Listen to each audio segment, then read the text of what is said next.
Yeah, so on top it says it's now streaming.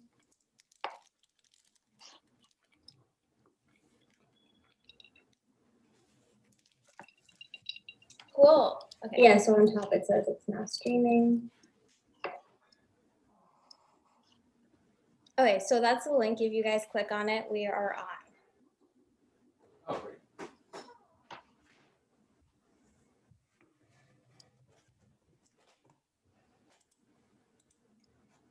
Okay, so I guess we can get started and then other people will join in. Rachel, if we do have like any questions or anything in the live chat, do you mind just like popping in and like writing them down and bringing kind of like filtering it out, like any comments as they come up? Sounds good. Okay, good evening, everyone. My name is Emily Grivas. I will be moderating today's podcast for the Penn Society for Psychedelic Science. Before we start introducing our guest host for this evening, I want to give a quick introduction if you're not familiar with PSPS and kind of a little bit about our podcast. So PSPS, or the Penn Society for Psychedelic Science, is a multidisciplinary student group at UPenn dedicated to the study of psychedelic science and more broadly consciousness through multiple intellectual and philosophical perspectives. We seek to promote thoughtful psychedelic research and public awareness of the science, policy, and clinical applications of psychedelics. At the same time, we are a Students for Sensible drug policy chapter. Thanks, Rachel. So SSDP chapter, and so that's hence our focus on drug policy for today. Our club and all of our events are open for anybody in Philadelphia, not just students. So we highly encourage you guys to get on the listserv and attend them, as we have a bunch of exciting events with like science seminars and things coming up soon. We've had a few podcast episodes before, and I want to introduce the new podcast name that is Psychedelphia. From Racial Insensitivities, we've changed it from Woke Monkey to Psychedelphia, so we apologize in advance if that was offensive to anyone beforehand. We're constantly learning. And then a disclaimer on none of us except Scott really are experts on drug policy, so we're really just coming from like a new perspective in the space, wanting to make some changes. And the audience for this is typically people that like are not as familiar with any kinds of drug policy. So with all that said, I'd like to start introducing our speakers. So we can go around and just say name, pronouns, job position, your drug of choice tonight, if you have any, and then your relationship to PSPS or SSDP. So we can start off with Rachel. All right, so my name's Rachel. I used to be a student at Penn and joined PSPS during my master year in 2019. And happy to be here. I'll mostly be listening and asking questions and helping make this podcast live on all kinds of platforms. Yep. Thanks, Rachel. How about Victor? Yeah, hi. My name's Victor. I'm a PhD student at the University of Pennsylvania in bioengineering. I'm one of the co-founders for the Penn Society for Psychedelic Science, and currently just continue to support the club and help it grow however I can. Cool. Erin? Hello. I'm a senior studying public health and neuroscience at the University of Pennsylvania. I got involved with PSPS a little while ago. Recently, I've taken the position as the Community Health and Impact Chair, and also Diversity and Inclusion. And I'm happy to be here tonight. I have a little background in policy and just really wondering what you guys think. So I'm happy to have a conversation with you guys. Great, thanks guys. And then our special guest for tonight, Scott Cecil. Last but not least. Well, thanks so much for having me. I do want to apologize if you can hear an echo in my audio, I needed to find a quiet space in the house, which is an empty room. So I hope you don't hear too much of an echo, but I just wanted to apologize for that. I'm also feeling a little self-conscious because my intro is much longer than everyone else's. So Emily, you'll just like give me the axe if I'm going on too long. But hello, everyone. I'm Scott Cecil. My pronouns are he, him, his. I wear a lot of hats. So I'm on the city council in Mount Rainier, Maryland. I was elected in 2019 with over 90% of the vote. I'm the advocacy director and co-founder of Repair Now, which is a 501c3 nonprofit, which works to help people with criminal records seek expungement or record sealing and also restore their voting rights. We also help people who are being held in local jails, the vast majority of whom have not been charged or convicted with a crime, but simply can't afford cash bail. We help those people get access to voting. And we currently have several contractors working on the ground in Georgia to help people in jails there vote in the upcoming Senate runoff elections, which I'm really excited about. So please check us out on repairusnow.org if you want to support our work. I'm also an independent consultant. That's a little bit of my connection to IPN. I first learned about IPN at the POC Empyrean POC Psychedelics Conference here in DC in 2019. I met Victor and a few other folks from IPN at that event. And so since then, more recently, I've been doing a little bit of pro bono consulting work for IPM, which has been really rewarding for me. I also contract with the Baltimore Harm Reduction Coalition, where I'm a harm reduction ambassador for Prince George's County, Maryland, right outside of DC. I also work on membership and development for the Drug Reform Coordination Network, which is the oldest drug policy reform organization that's been doing online organizing since the mid-90s. So please check out BaltimoreHarmReduction.org and StopTheDrugWar.org to check out those organizations. And I used to work for Students for Sensible Drug Policy and did that for about 4 years. That's how I ended up in DC. I was the first ever SSDPer in the state of Arizona, which I'm very proud of, and helped found Chandler Gilbert Community College, and then also chapters at all 3 public universities there, University of Arizona, Arizona State, and Northern Arizona University. And finally, I have my own media arts organization that I founded and run called Prohibited Media.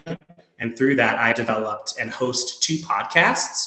Prohibited, a podcast about prohibition, where I explore the realities of different types of prohibition, not just drugs, but also sex work, gambling, plastic and styrofoam, homelessness, etc. This is an effort to bring a more nuanced view to the concept of prohibition beyond it doesn't work or it always works, because neither of those things is true. And the second podcast is called The Outlaw Report, your source for credible cannabis news in and around Washington, D.C. And you can find those at prohibitedpodcast.com or outlawreport.com. My drug of choice. I like a lot of different substances and have had wonderful experiences with LSD, psilocybin, DMT, tobacco, alcohol, ketamine, and others. But I would say that my drug of choice, my substance of choice, is cannabis and probably always will be. So thanks again for having me. Great introduction. Thanks for that, Scott. Very honored to have you here. I didn't realize all that pioneering work you did for SSDP. So super exciting. All right. So we all have interest in drug policy, some kind of experience. The first kind of question to kind of get to know each other a little bit better is, how did you kind of initially get interested in drug policy? And I'll open that up to the floor, whoever feels comfortable.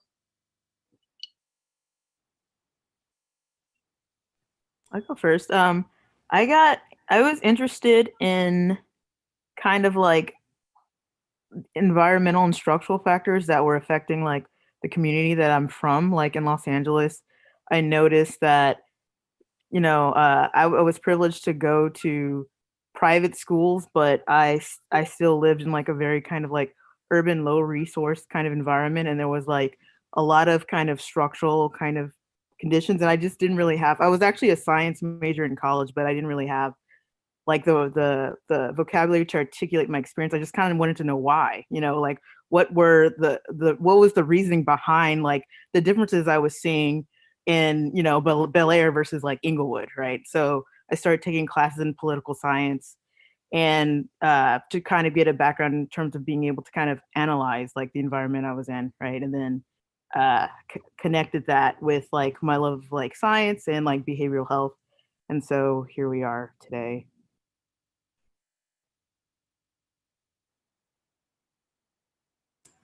Yeah, and I think for me, I've always had an interest in politics, but I think the interest in drug policy sort of got honed in college after I was busted with cannabis in my dorm room, and it was just a very unpleasant experience. It felt like I was just being treated like some sort of hardened criminal. I remember the officer in my room like searching through all of my notebooks, like looking for recipes and like asking like who what are like all the connections that I have, and like it really felt like she thought I was heading like some sort of network, despite the fact that I was caught with like a gram of weed, which was like just such a minuscule amount. And so I think that kind of got me thinking about like, you know, what are these laws set out to do? What is the purpose of them? How are these supposedly helping people? And it wasn't until we started PSPS in April 2019 that I was able to start moving towards doing some more actual work in that space. And then Aaron, Emily, and I, as well as other members of the PSPS team, like Kyla, who's our PSPS SCP liaison, worked together to create a policy memo that we submitted and got second place in the national science policy organizations like policy memo competition. And that memo was specifically for the decriminalization of drug checking technology in Pennsylvania. And so with that, I feel like that's kind of been my real introduction to the drug policy space.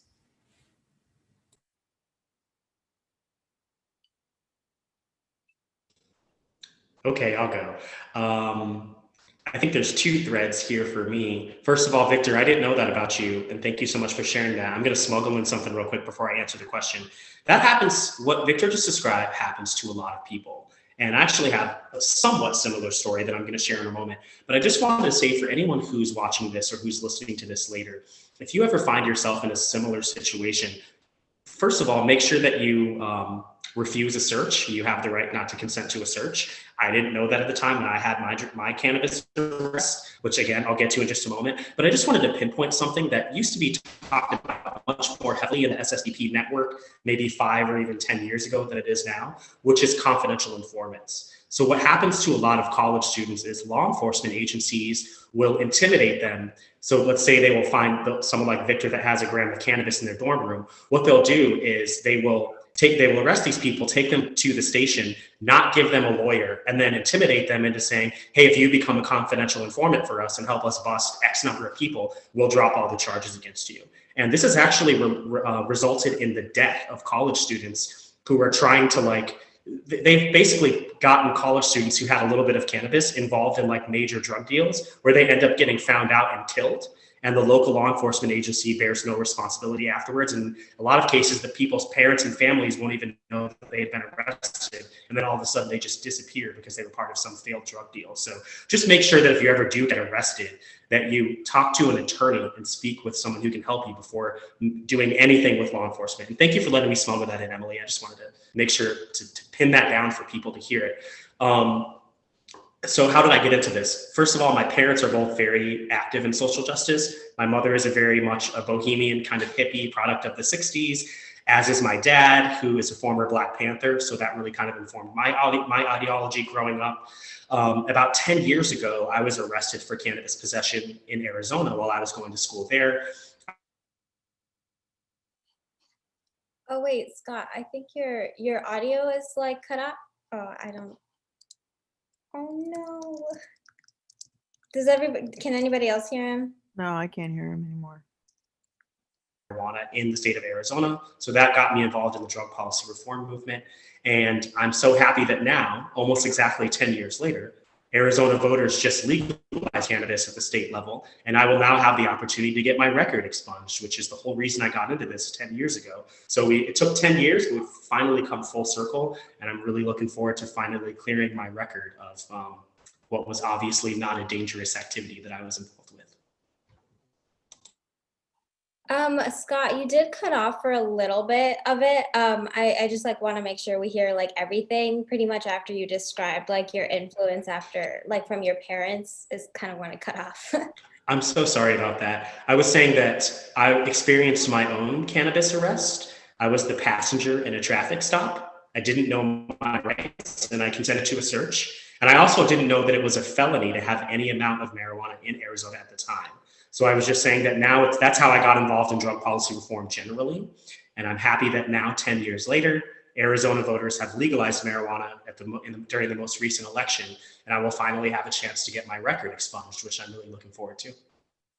That's amazing. Wow. Yeah, I'm so fortunate to like I'm excited to hear kind of what your involvement has been in these movements, if at all. And like it's pretty crazy how much has changed already in 10 years. So you guys kind of already started discussing some drug policy work, and I'll let definitely Scott like give a little bit more detail, since are like me, Victor, and Aaron, I believe, have kind of the same experience of like we just got involved with this with our memo, and just looking forward to talking to legislators and stuff like that. We'll talk about that a little bit more, but that's pretty much, I think, the extent of our experience on our end. So a lot has happened in this 10 years that like, you know, psychedelics are starting to be decriminalized or legalized, like cannabis, like the MORE Act, all of these things. So I'm wondering, like, we're clearly moving somewhere. Like, what is each of yours like ideal view of what drug policy looks like in 10 to 20 years? Is it like prohibition? Is it like just the full end of prohibition?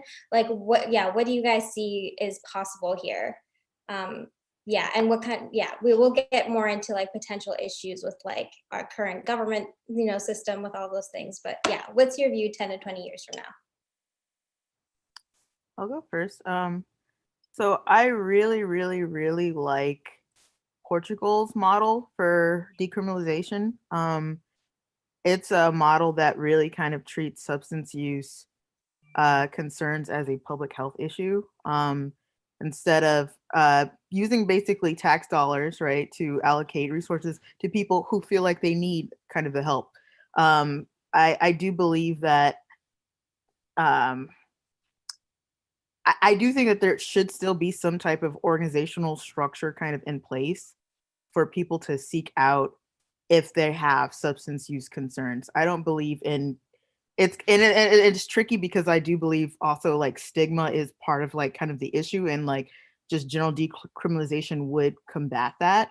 But at the same time, I still acknowledge that substance use, there's a correlation between substance use and mental health issues. And it's important to like highlight that and to put public dollars behind that to treat people who need treatment. So that's what I hope would be the landscape in the US moving forward.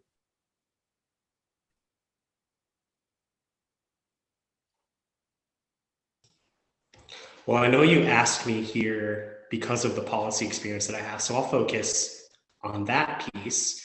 I would say an ideal landscape in 10 to 20 years would be to completely overturn the Controlled Substances Act of 1970 and to end drug possession prohibition for all substances.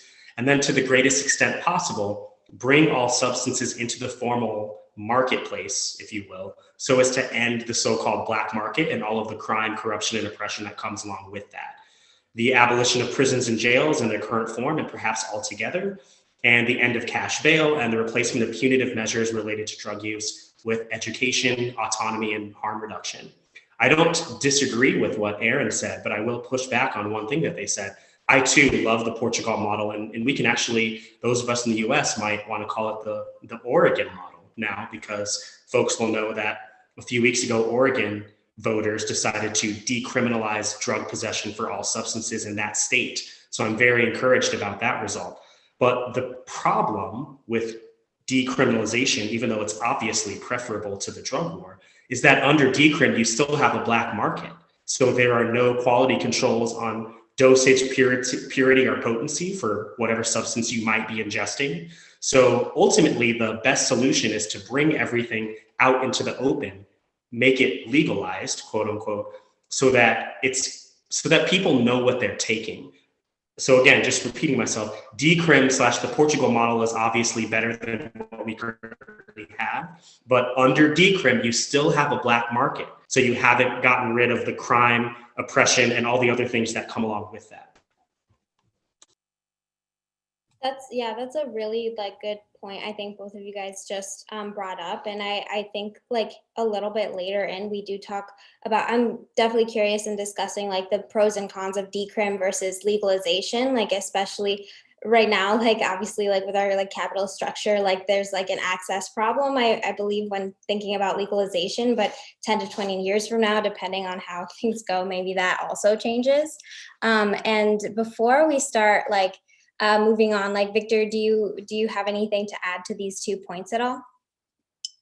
No, I think actually my ideal vision for the next 10 to 20 years is pretty similar to what Scott said. I think that, and we've had this discussion a lot amongst each other, and I think maybe we were exposed to this a lot as well as at the Empyrean conference, but the idea that most of the serious harms from drug use stem from either the direct criminalization of drug use or from consequences of having like a black market where you're not sure if when you take this line of cocaine, is it actually cocaine? Is it like cocaine with like smashed caffeine pills? Is it like made in really shoddy conditions? There's like a bunch of like solvents in it that are bad for your like lung health over time. And, you know, so I completely agree. I think having a totally above ground marketplace for all sorts of drugs is definitely the ideal we want to strive towards. And I think that it becomes a little challenging, I feel like, when thinking about like some of like the more like hard drugs, like dangerous drugs, let's say.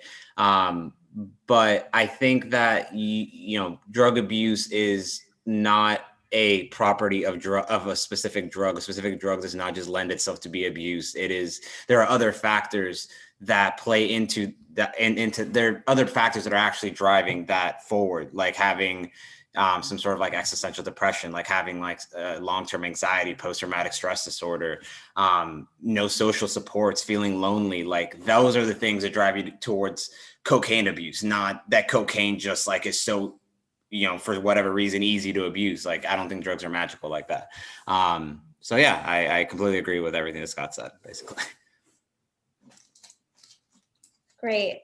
So it was really nice to get that perspective from all of you three, and I couldn't agree more. I want to give more time to you guys, but like I did give like a pretty quick flash talk, and I'm like excited to learn more and get feedback from people like Scott and other people in this space, because I definitely agree. Like a lot, like if you look at the burden of drugs, like drugs make up a large like disease burden in terms of like disability adjusted life years in the US, like one of the largest.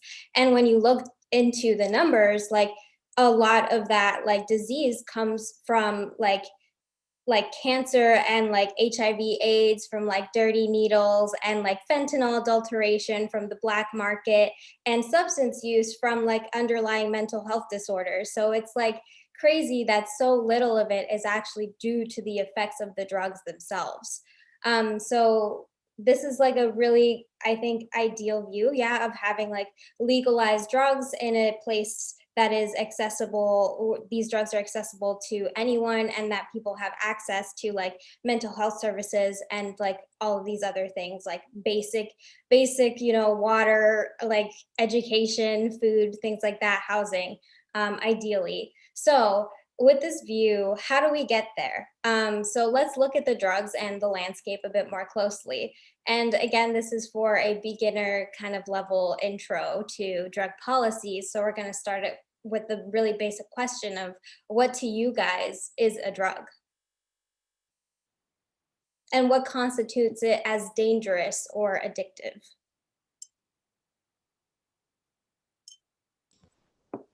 All right, I'll go first, even though on this particular question, I came into this expecting to have the worst answer here of the five of us, just because of the background that y'all have.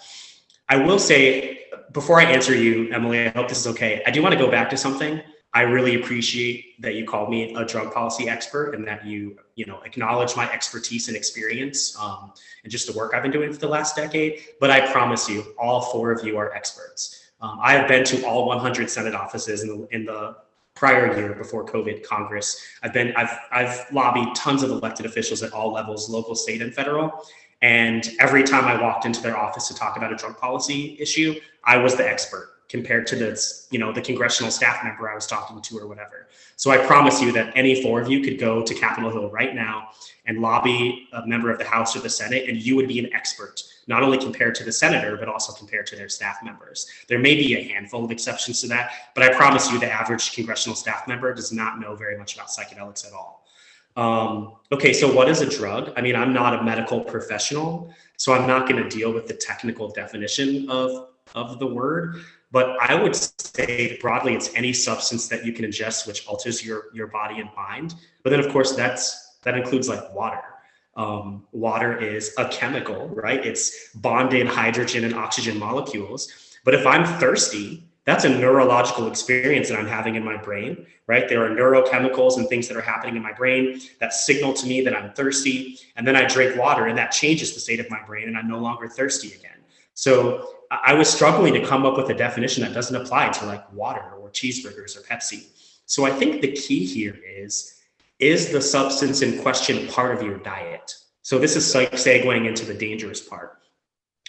If you are eating acid every day, you're microdosing or you're eating a tablet of acid every day, then it's part of your diet now, right? If you go have a Big Mac once a month, that's probably, it's not good for you to have a bunch of fast food, but if you have it once a month, it's probably not a big deal. But if it becomes part of your diet, that's when you should start being concerned. So I think that applies to any other substance, whether it's tobacco, alcohol, cannabis, ketamine, pain pills, whatever it may be. If it becomes part of your diet, that's when I think it potentially becomes dangerous. And then I'll just add, I don't care for the concept of addiction.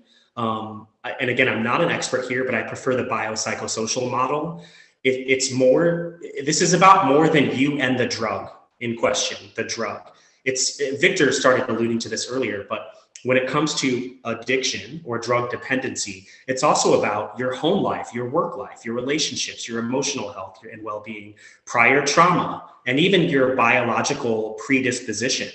We would be hard pressed to find anyone who has a substance use disorder that's not ailing in one or more of those areas that I just listed. So I think the question to ask when it comes to questions around danger is, what's the likelihood that it will harm you? And how many uses would be required for harm to be a factor?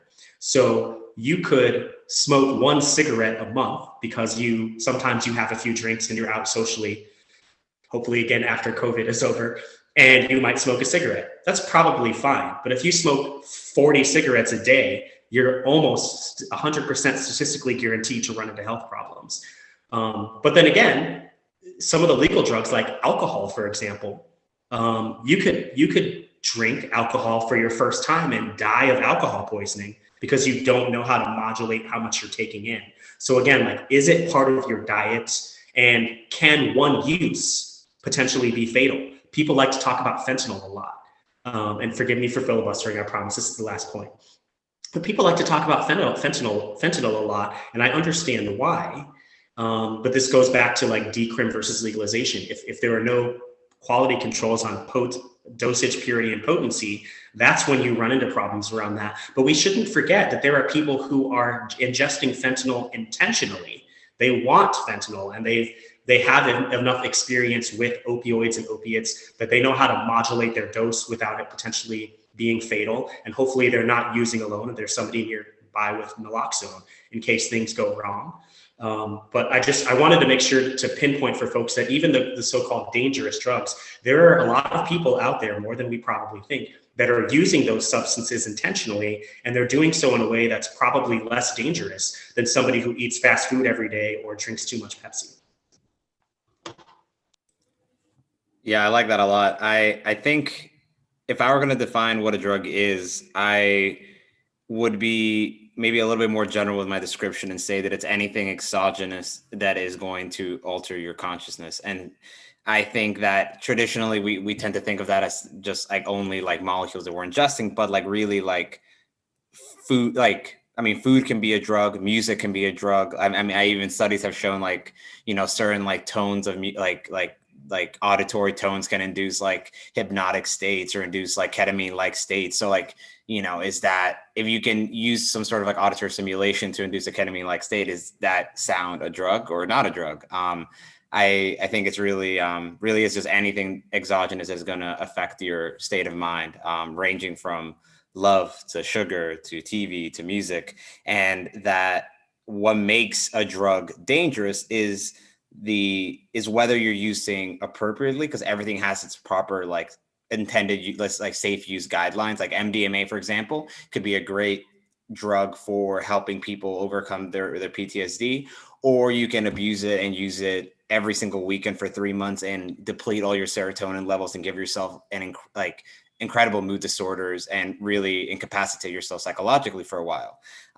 Likewise, a piece of cake isn't a terrible thing, but a piece of cake every evening for 6 months, and you're going to start seeing like some health like consequences from that. So it's all about the dosage and the setting of those drugs. Are you eating cake because you love cake and your grandma made this for you and you want to enjoy yourself, or because you've been having a really tough time at work and the only time you feel happy is when you're eating cake, and so every day you can't avoid eating cake because work is making you so miserable on a daily basis? That's not how cake is supposed to be consumed. It's supposed to be a treat, a reward, something to look forward to.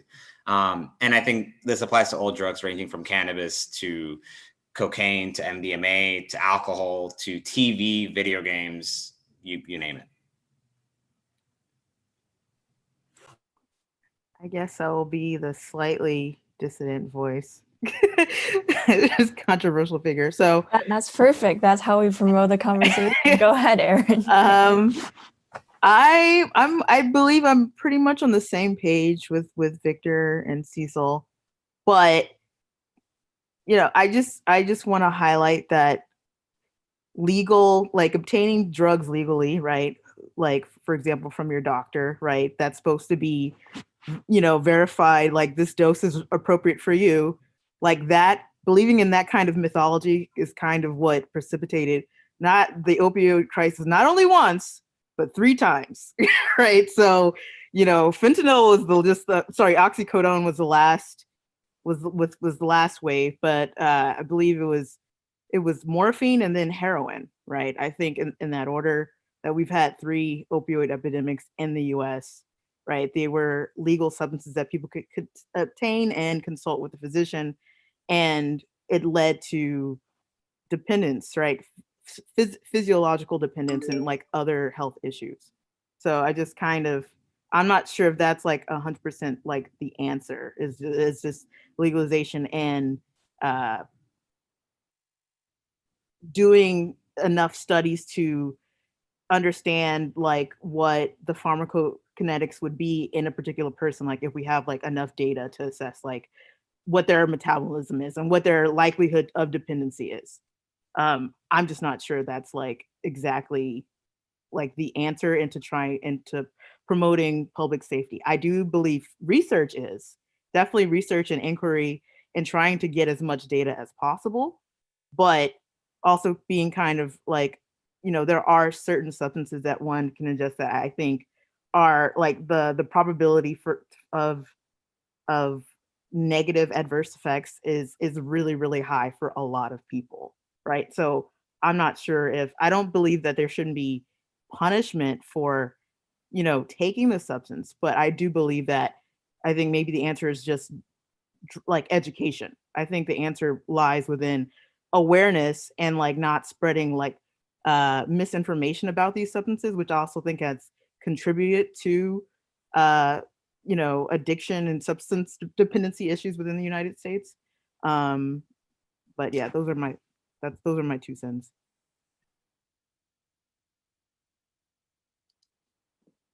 Yeah, I think that yeah, everything has an attendant harm. Some of things like the harm is greater. Like I don't know too much about like cocaine and cocaine's effect on the physiology, but I know, for example, I read something that the amount of stress that it can put on your cardiovascular system is enough to cause micro tears that are noticeable even after one single recreational use. It's not going to make you addicted. It's not going to mess up your life. But I'm super like conscious of like my cardiovascular health, and so that to me like freaked me out. So I'm somebody who might never do it even once, because there's enough risk for me for one use that it's that to me it's not worth it. But yeah, I completely agree. There's something. It's about just knowing what the risk is that you're taking with it, and everybody having the knowledge that they need to make the choice that they think is appropriate for themselves. Something I kind of wanted to also add that I'm curious, Emily, what you have to say about this is that in a perfect world, in a truly perfect world, everyone is so aware of their own body and so deeply aware and connected to their own body and their own like conscious experience that they are like able to perfectly modulate like their drug use in terms of like it becoming problematic. Not in terms of becoming problematic, people are able to modulate how often they're using something, how much they're using it, how like for what they're using it, because they themselves are aware of what like feels right. I don't know. It's So like like, somatic knowledge. yeah, like a self-awareness of like knowing where your limits are and why you're taking certain things. And I feel like with things like the opioid epidemic, like these people are going through like genuine like physical pain that like also makes them a kind of like more vulnerable to like continue taking it as well. So that's something to even to be aware of also in terms of like a propensity to become addicted. So I really appreciate the nuances that you guys brought into this. And now we're kind of, I want to review a little bit about like past and present drug policy. So past, I feel like we kind of like all know it pretty well. Scott alluded to it, the 1970 Controlled Substances Act criminalized a bunch of substances. And that's kind of like what we're trying to like, it's annoying because like the way that you like make change or are able to make change right now is from like a state level. And so it's like crazy that like Oregon has like decriminalized all drugs, but here in PA we're still trying to like decriminalize like drug checking technologies. Like it's really annoying, honestly. So basically that just made it super difficult to make any changes. Then of course there was the Rave Act and Bill Clinton's crime bill, 3 strikes, and all of these like policies together like culminated, and many more like culminated with like a war on drugs. And this is also to include like Barack Obama's like Fair Sentencing Act that like did make things better for predominantly African Americans that like consumed like crack cocaine, but like still not based in science. Still there's like an 18-to-1 sentencing disparity between crack cocaine and powder cocaine, despite pretty much being the same chemical with like a like one is like a one is an ion or something, and it's like pretty much the same thing. So like it's racist. I think we all agree. That's why we're involved in SSDP. And so I want to just quickly kind of go over like what you guys believe fueled this kind of misinformation that was so based away from science. Why didn't scientists speak up? And what fueled this like racism and upholding sort of like white supremacy? Is it all just about power? Is there more nuance to it? I'm curious to know. And why have things started to change now? I'll go first, just to comment on just what you said, Emily. It's also classist, right? So you highlighted the crack cocaine epidemic.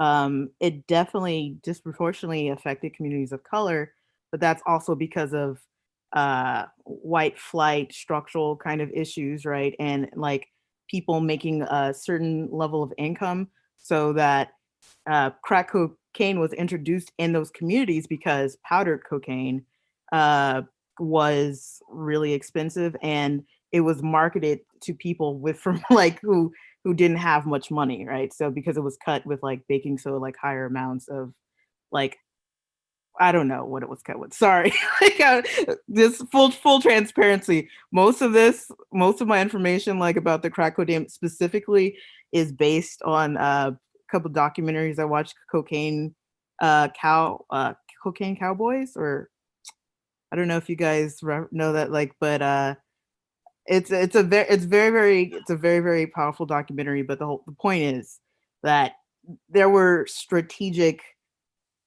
like political reasons, right, for both the criminalization of crack cocaine, but also the introduction within communities of color in the first place, even though historically, communities of color have been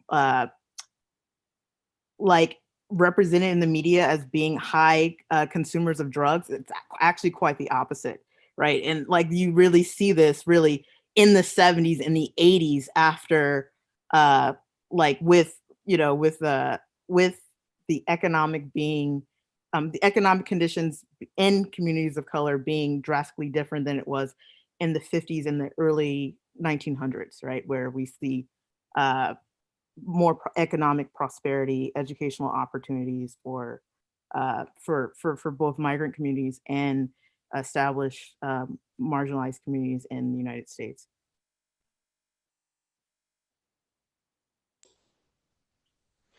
I agree with everything that Aaron said. But in recent years, I have been challenged by others to really think about, so sticking to the crack epidemic. And there's a reason I'm using quotation marks, and I'll explain that in a second. But I've been really challenged by some very intelligent people to rethink, my internal schema for what that means. And no matter what substance we're talking about, you can look at basically any substance, and including crack cocaine, and you will see that the percentage of people who use it, when you look at various races, is almost exactly the same. That is true of crack cocaine, and it always has been. The same, whatever percentage of folks were using crack cocaine in the 1980s, that percentage of white people were also using crack cocaine. So as Aaron was saying, what's the difference? Well, the difference is that most Black families, most Black individuals don't own any property and don't have wealth, and the material conditions of their communities is different. So the impact, the potential harm of using crack cocaine simply plays itself out much more frequently in the Black community because they're much more susceptible to all of those potential dangers because of the material conditions of their own lives and the communities in which they live. So I just wanted to plant that flag where everyone can see it. So you asked, well, what's changing? I had the wonderful opportunity of attending the reform conference that the Drug Policy Alliance does on a number of occasions. And back in 2017 in Atlanta, the keynote speaker was Michelle Alexander, the author of The New Jim Crow. The Age of Mass Incarceration in a Post-Colorblind World, I think is the subtitle of that book. But one of the things she talked about was here's what's changed. The face of drug users has changed. As we've seen the opioid epidemic, and I don't even like to call it the opioid epidemic. I like to call it the opioid overdose epidemic because it's the overdoses that are the problem, not necessarily the substance itself. Lots of people use, I could get in a terrible car accident tomorrow and get taken to the hospital and operated on, and they're going to give me a synthetic opioid that is literally 100 times stronger than street level heroin, and I'm not going to get addicted and leave the hospital addicted, right? So there's obviously something going on beyond the substance. It's what's happening with that person's life and with their community. But one of the things that Michelle Alexander points out was that the face of drug users has changed. Early on, I said, here's the tradition that my parents have instilled in me, and talked about my dad being a Black Panther and my mom being this. Despite all of that, my schema for a drug dealer is a young Black male standing on a corner dealing crack. Why is that the image that appears in my mind when someone says drug dealer? That didn't happen by accident. So the so-called crack epidemic was also a very targeted and concerted media campaign all throughout the 1980s and 90s, designed to program people to think of crack users and drug dealers as Black people so that they could be criminalized. And I just don't think we can have a conversation about this without starting there. One of the things, this is the last thing I'll say, one of the things Michelle Alexander said in that keynote speech was, can you imagine a show like Breaking Bad if the main two characters had been Black men and they were making crack cocaine instead of two white guys in suburban New Mexico making meth? I mean, that would have been a lot different. I don't think that you could have made that show. I don't think that you could make that show in 2020. And so I'm a little all over the map here, but just going back to something from before, we talk about the 1994 crime bill a lot, and we should, especially with President-elect Biden getting ready to take over, especially with Vice President-elect Harris being a former prosecutor and all of that, the RAVE Act, et cetera, et cetera. But let's not forget that the majority of Black people, of elected officials, also supported the 1994 crime bill. So it wasn't just Joe Biden and Senate Republicans and Bill Clinton throwing Black people under the bus. The elite political class in the Black community also did that.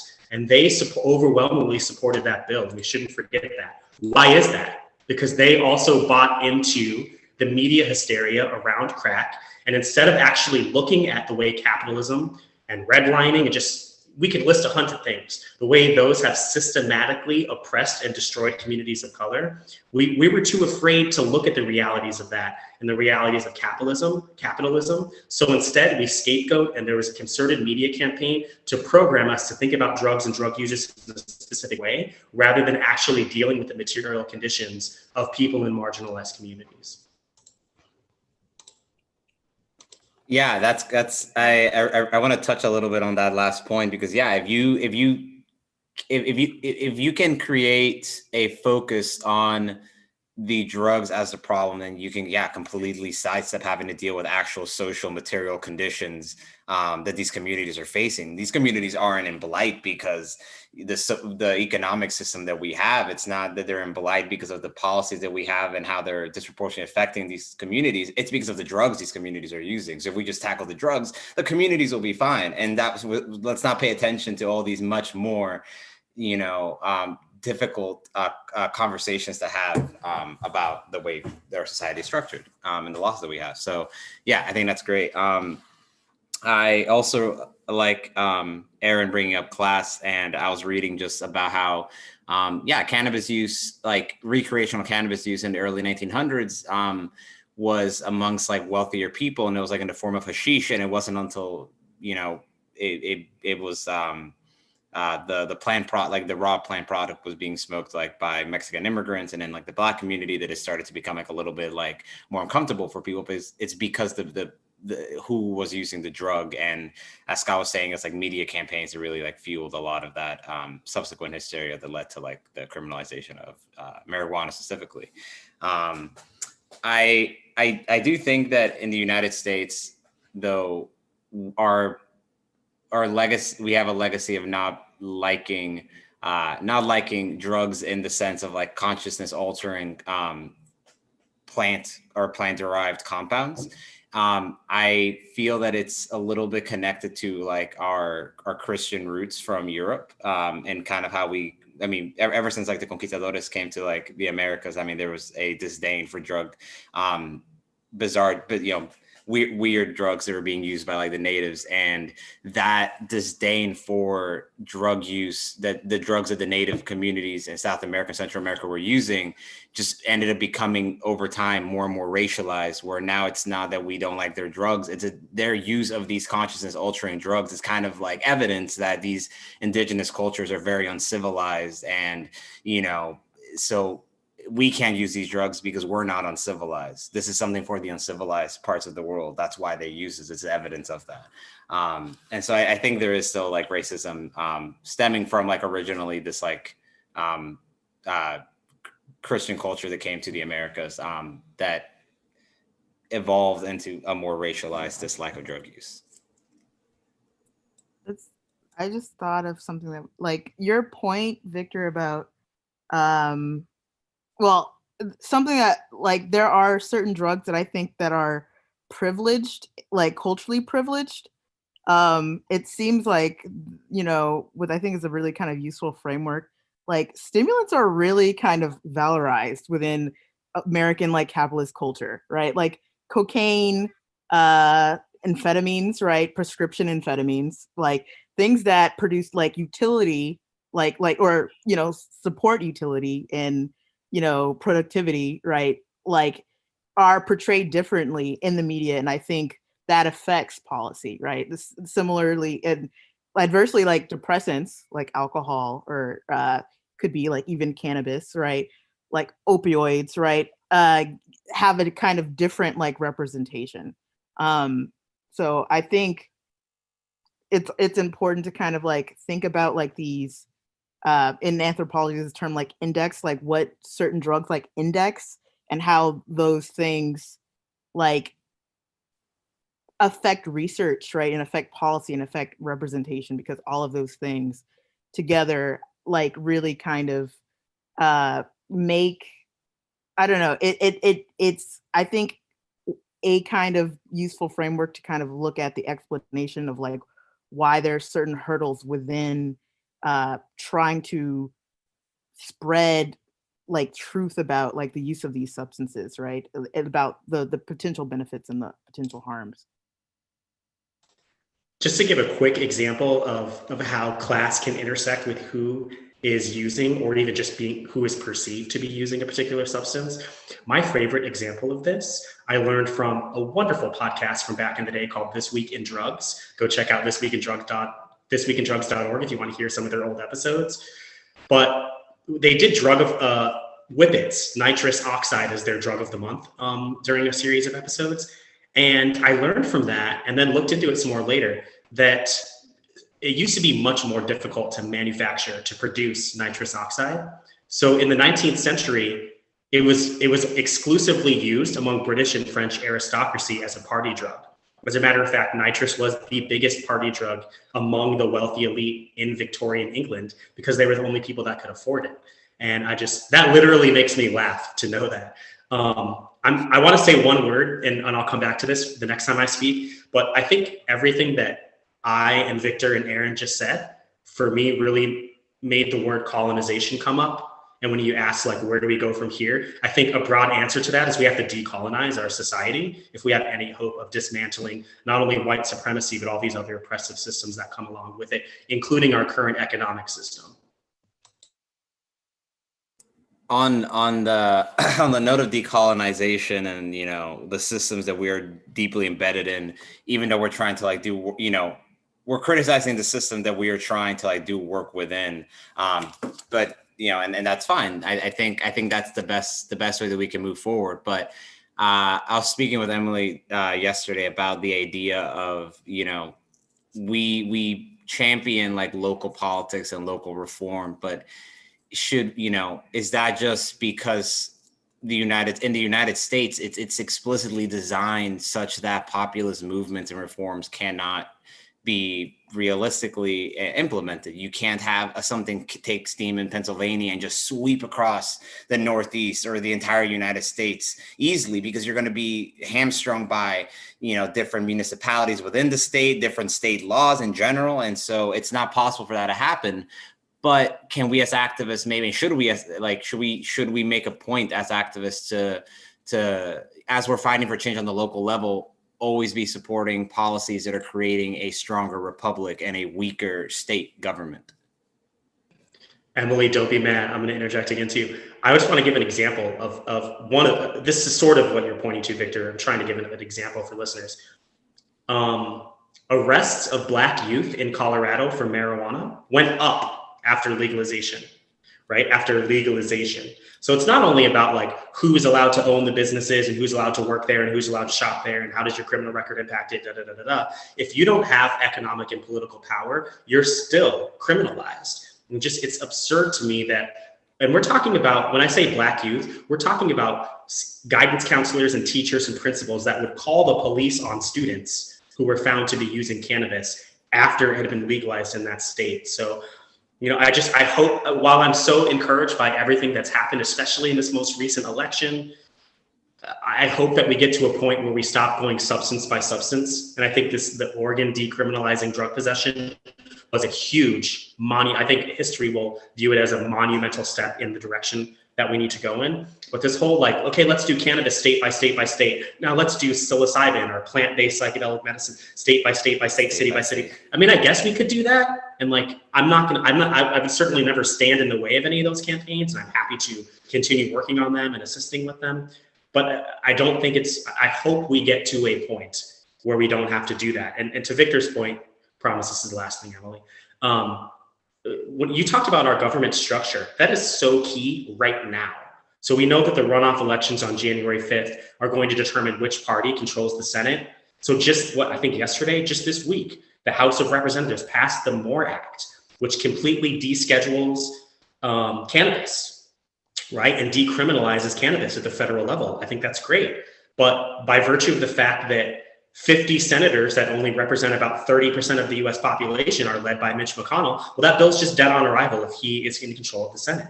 So, you know, when you literally give votes to land, it's not lending itself to popular movements having an impact on federal policy. Yeah. Oh, wait, Victor. So I know we have the way that I function, I have to have questions for everything. So I know that I had a super long agenda, and I'm totally fine like derailing. But yeah, I kind of like agree with that as well. I'm curious, Erin, as to like what you think about like what like is the role of like the Senate, like is there, because you guys brought up this like the Senate like blocks like populist like movements and like populist like agendas and things like that. Is that inherently like, is that necessary? Like, I guess more broadly, I haven't taken a politics class in like years also, so maybe this is like history 101. Yeah, so like with our bicameral like system, the checks and balances, it's supposed to protect us, right? The fact that we have a separate like federal government and state government is supposed to actually be somehow better because like one authority can't supersede the other authority, right? Like it's a compromise that is supposed to be at best in the interest of the public. But then the issue with the creation of any form of government, there's always going to be an abbreviation of the public will, right? You're not going to have full representation, like, but local politics, right? If you create a structure of governance, right, to govern a smaller body, then you will more likely have better representation, right? So one, like California, we have more people in the state of California than all of Canada. Like a lot of people, like to mention, oh, Canada's so far more progressive than Western. I'm like, all of these countries have like 5 million people, 10 million, 10 million people. Like we have like over 330 plus million people in the United States, right? We got a lot of different opinions, right? And I think everybody's kind of points like, well, our government just doesn't work. But then, like, what are you gonna do? Like, just get rid of the Constitution? Like, what are you gonna do? Right? Like, what's? I don't know. So, I mean, no, I think that's really interesting. I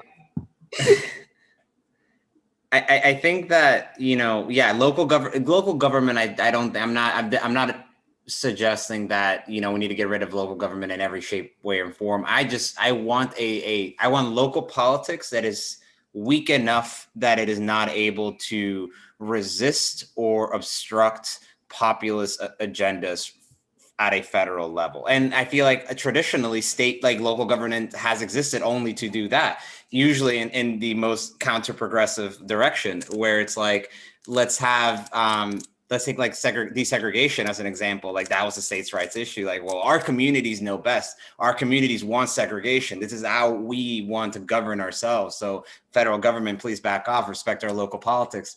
But that's something that we can't like just allow the local communities to decide for themselves. Green initiatives. Is the United States economy going to move towards renewable energy, or are we going to let local communities play by ear? And maybe some don't, maybe some do. Workers' rights.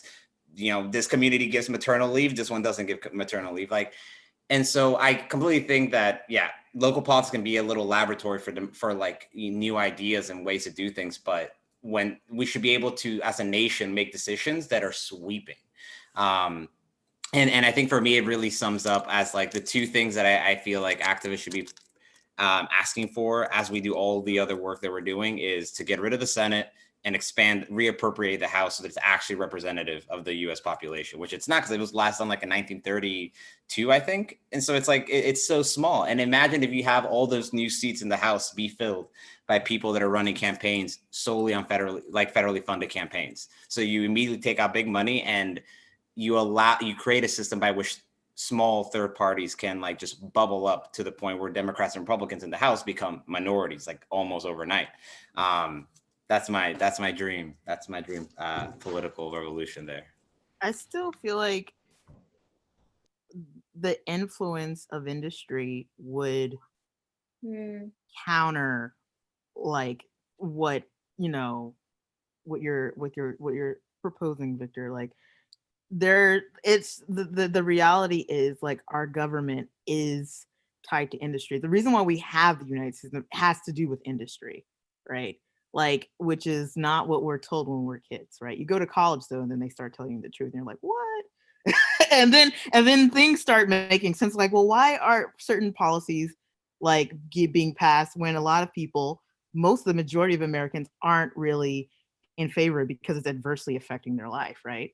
Like why? Like why? Oh, because this policy really, really, really benefits industry leaders, right? That usually also have roles in the government, right? There's this I forget, I forget what it's called, but it's a triangle. It's a model that kind of illustrates like the connection between industry leaders, government officials, and like specifically regulatory government officials and education people within education, where you have like people kind of moving throughout these kind of roles, right? Like people are hiring their friends, and so industry continues to be kind of protected. Like the the investment in industry is, you know, takes precedence, right? Like the interest, sorry, of industry takes precedence over the people's interest, even if, you know, like what the industry is doing could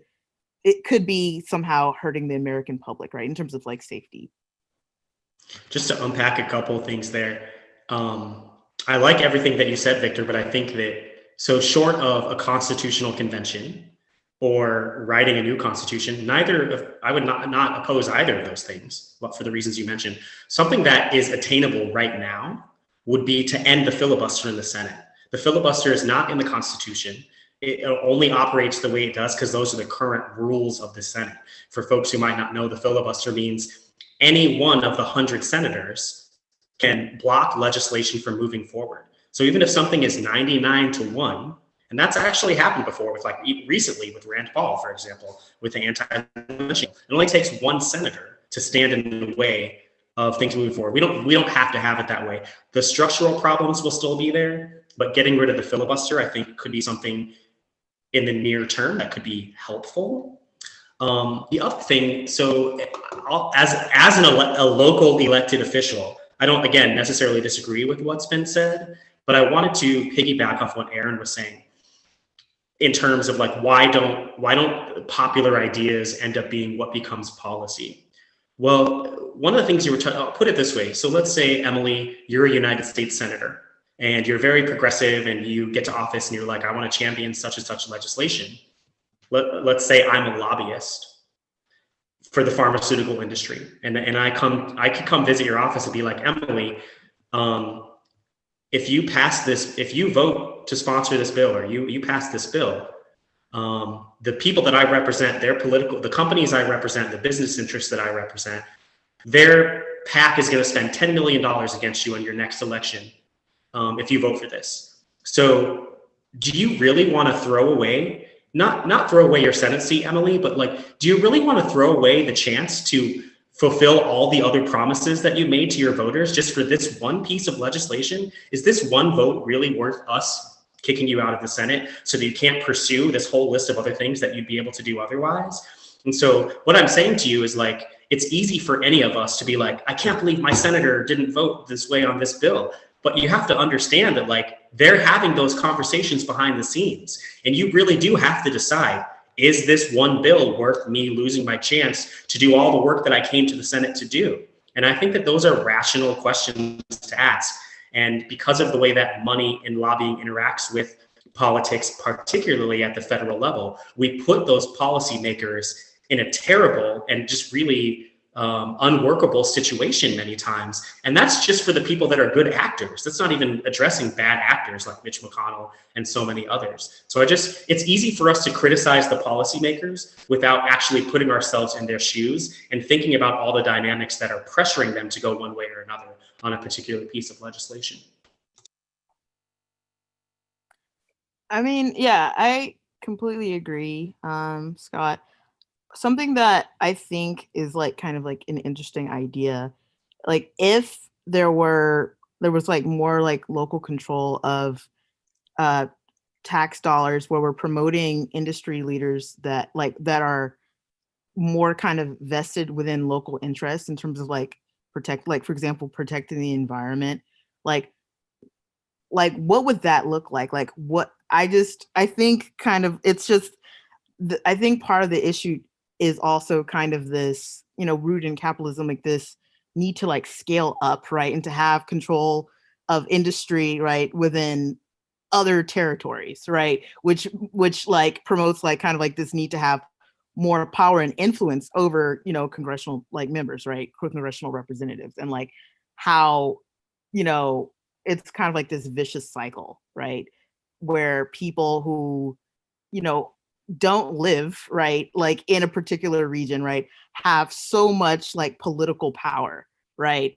And they're making kind of like these decisions, right, that are a lot easier to make, right? Because they don't come from that same community, right? They don't have like this, they're not going to be impacted in the same way as people on the ground, you know. I don't know. That was a great discussion. Oh, Scott, do you want to say something else? I'm happy to keep going on this. Yeah, I mean, yes. This is why people like Alexandria Ocasio-Cortez are such a threat to the establishment, because she is someone who comes from a working class family who, before she was elected to the Senate, didn't have health insurance, and is a millennial who owes all types of student loans that she can never afford to pay back. And like, you know what I mean? Like, has experiences that are relatable to folks. I mean, I'm a little bit older than y'all. I think I'm almost 39, but am an elder millennial. But just saying, like, she has experiences that are like ours. And I think this is why she is such a threat, and why people on the right, but also, people who fetishize capitalism are so threatened by her, because she speaks truth to power in a way that is a threat to this entire system. I think in academia, it's popular to say that America's original sin was slavery. I'm not going to disagree with that, but I think the genocide of indigenous people happening alongside it is two of our original sins.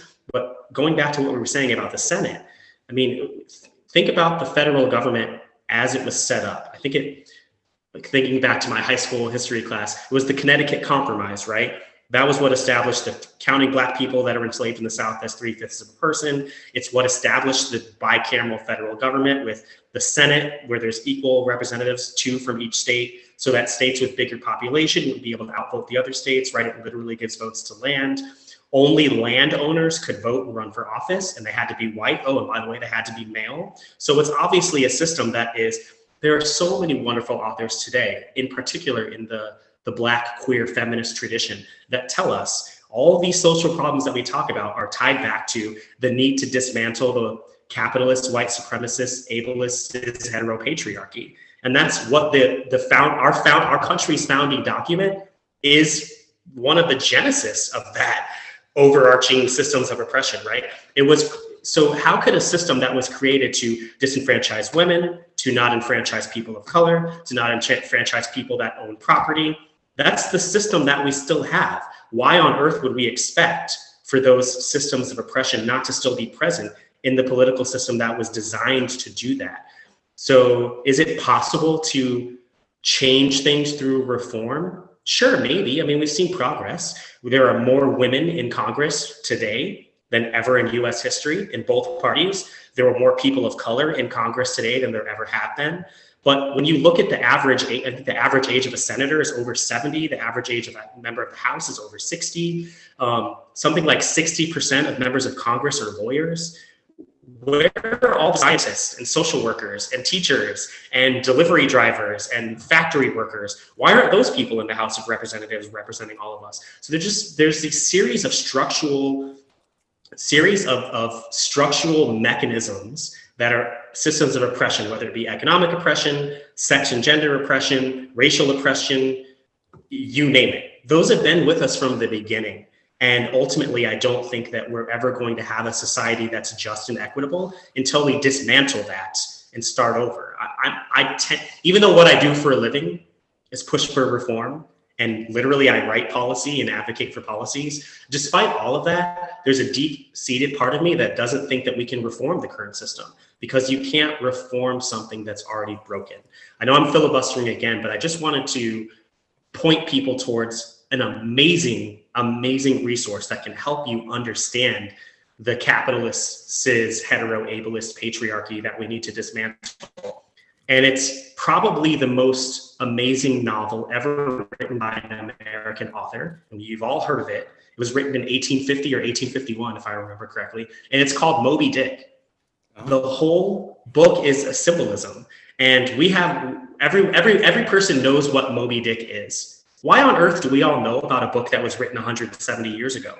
Because the message in the book exposes our society in so many profound ways that people have co-opted the meaning of the book to teach it in a very infantile way, so that we all think the book is just about a captain who went crazy because he lost his leg to a whale and just wanted to kill it. Like I said, the whole book is symbolism. And the man who wrote it, Herman Melville, was actually the son-in-law of one of the Supreme Court justices that ruled in Plessy versus Ferguson that established separate but equal. So he was a wealthy, land-owning, aristocratic white man who was very well connected. And he was so brilliant that he was able to distill white supremacy before we even had a term for it, and write it in a way that's so timeless that you can read it 170 years later and the critique still holds true. So what is the book about? Think about who Captain Ahab is. Captain Ahab is a wealthy, heterosexual, land-owning white man who leads his multiracial, mostly white crew to their mutual destruction in pursuit of the white whale, which symbolizes whiteness. It symbolizes the fetishization of whiteness. So Herman Melville was smart enough to realize the thing that's been created, that's the cause of all of our problems, is the idea that whiteness is real. And who is the survivor of the book that tells the story? Ishmael. The only reason that he's the narrator of the book is because he's the only person who survives. How does he survive? He floats to safety inside the coffin of the indigenous character, Queequeg, in the book. So that symbolizes white settler colonialism, being able to survive by floating in the ocean in the coffin of the indigenous people that they genocided. You see what I mean?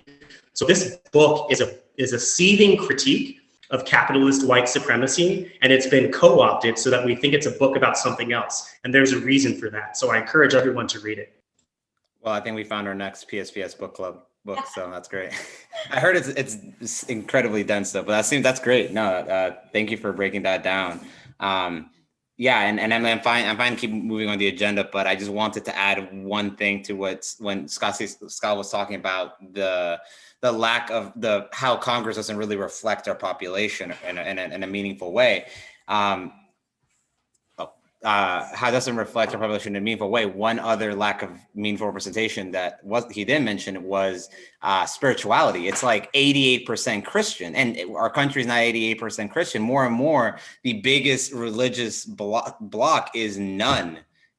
And that's the rarest thing to find in Congress. Where do you ever find in Congress somebody who has no strong religious affiliation? It's almost non-existent. And so, and I mean, the Supreme Court is like predominantly Roman Catholic. I mean, and I think that is scarcely talked about. I feel like it's usually overlooked, but I think it's just as disastrous to our democracy as like seeing lack of racial representation or gender representation. I have a question, Victor. Like, do you think though that when legislators like say that they're Christian, right? They check a box. Do you think that they're really like practicing Christians, or do you think it's just like the safe choice that, oh yeah, as a kid, like we went to church like Easter Sunday, right? Like, I'm not really sure that, when people say like, I am Christian, right? Like they're actually necessarily like practicing. I think that they are really, there's not really like a strong like religious affiliation. I think that though, because of American culture, right, it is acceptable, right? And kind of also an appeal to the right to say, God bless America, like in God we trust, kind of like this Western kind of Occidental rhetoric that, like, Jesus saves kind of. I think I definitely understand, seeing Christians in America makes you really ask, are you sure? Are you just cosplaying as a Christian? Because like I don't see the resemblance. So I definitely understand the skepticism, yeah. But like I think they're Christian enough that they are definitely they are acting in a way that is influenced by their faith, which, it's hard to disentangle someone's faith from their actions, and in a way. And I think that's fine if we were at least representative of like the actual reflection of faith in the United States. But I think one of the consequences of everyone being so most of Congress having a conservative Christian background is this adherence to absolute good and absolute evil. And I think that is the rotten fruit from which all other like poor like trains of thoughts stem from. It's in believing that there can just be good and there can just be like something that is just evil. That there can't be more nuance behind someone good doing something evil, or someone evil maybe can be, it's there's no nuance in that. And I think that has to do with the faith of a lot of people in Congress. I think that Christianity promotes that kind of like dualism of absolute good and evil. All Western religions, right? Like that are like based on Zoroastrianism, right? Pull from that condition of like that heaven, hell paradox, the binaries, right? Good and evil. I can't speak about that's Judaism. Islam too. That's Islam too. That's Judaism too. I just kind of wanted to put that out there. It's not just the Christians, right? So I'm going to jump in here too. I know this was not part of our agenda, but I would encourage folks to consider the following. So one of the reasons that it's funny to me, Victor, that you said, are they cosplaying as Christians? Because that to me is really funny, because I have a lot of family members who are Christian. I personally am not a Christian, but my understanding of Christianity, having not like read the Bible or whatever, I'm sure I've read parts of it, but my understanding of Christianity is to be Christ-like. And I don't think that I've ever met anyone who is Christ-like. And so that's, in my opinion, that's one of the problems with Christianity, because you're being asked to hold yourself up to an impossible standard. And so, in fact, institutionalize guilt in a way that is incredibly destructive to people's lives and to society. But I would also say that like one of the reasons where we don't have productive conversations around religion and around faith in our culture is because the pendulum swings the other way too. You're not allowed to criticize religions, right? So like there's a very famous thing from Bill Maher 5 or 6 years ago where Ben Affleck calls Sam Harris a racist because he says that Islam is full of bad ideas. Well, here's why Sam Harris was right. Well, first of all, not only is Islam not a race, it's a religion, but individual beliefs is what matters, right? So if somebody's a Christian, but them being a Christian is not going to have an impact on my life in a negative way. oh no, your audio. Scott, your audio. We can't hear you. We can't hear you. Oh, no, he can't hear us either.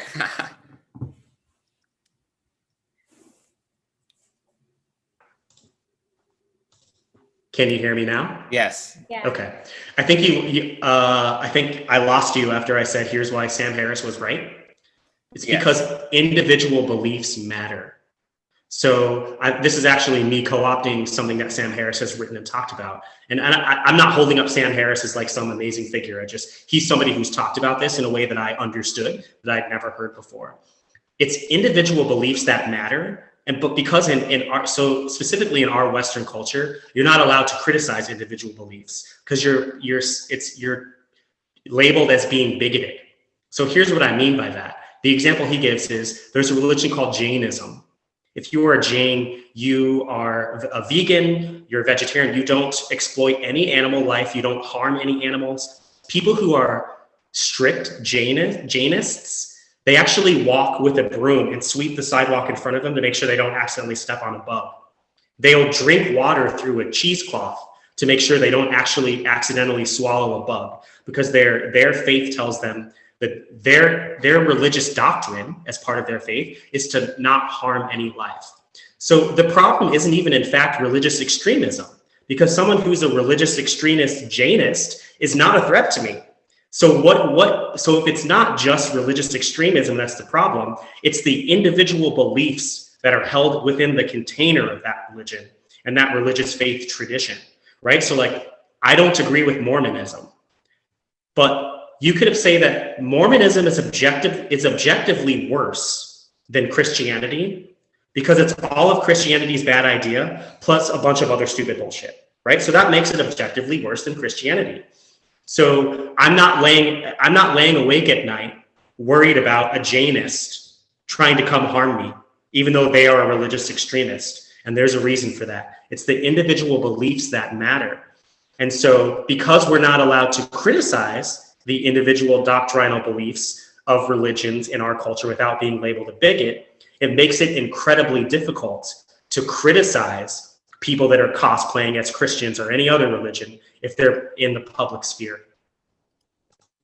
Well, it's also important to I think draw the parallel connection between the creation, the formation of religion and of government, right? And having a text, a central text, right, in which people interpret, right? And certain ideas get promoted over other ideas. There's always a diversity of opinions that kind of go into the formation of this kind of governing structure, whether it be a religious body, right, or within a particular government, right? But there's just and to just, it's important to kind of acknowledge that and realize that there are you highlight, there are different types of Christians, right? There's different types of Buddhists, right? There are different schools and different thoughts, right, in different texts.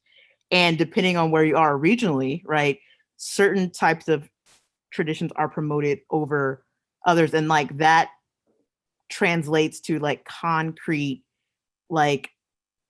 resources being allocated and cultural and not just in terms of financial or natural, but also cultural resources in terms of permissibility, and certain things become deviant, right, if it not only falls in, if it doesn't, if one's behavior doesn't fall in line with that, the beliefs that are being promoted over the other beliefs, right, within that type of organizational body, that social body, socialization body, better. Emily, is it okay if I riff on that real quick? Do we have time? Yeah, sure. Okay, cool.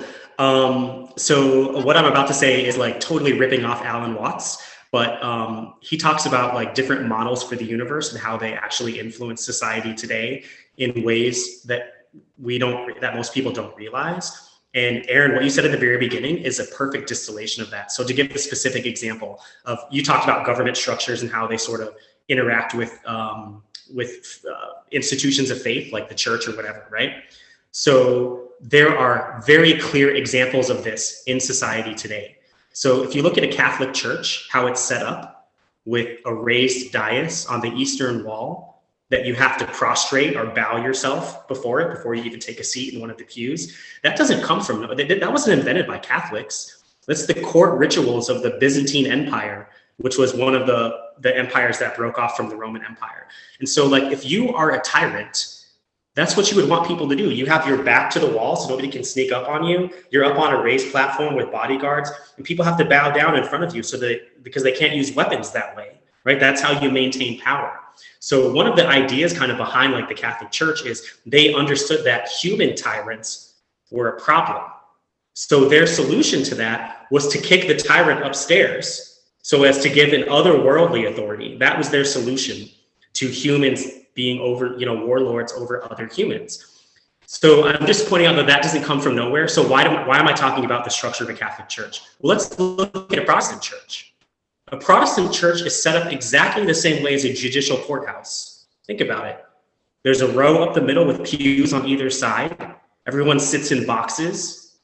And as a matter of fact, a Protestant minister and a judge wear the same clothes, a black robe. It's also not by accident. Our legal system, our judicial courthouse, is modeled off of a Protestant church. That's why you say stuff like your honor and et cetera. It's giving reverence or otherworldly authority to an individual human so as to keep decorum. No, there's some sense to this. I'm not saying we should get rid of that, but we all need to be taught and to understand that a judicial courthouse is based on a Protestant church and what the implications are of that when it comes to our legal system and our government.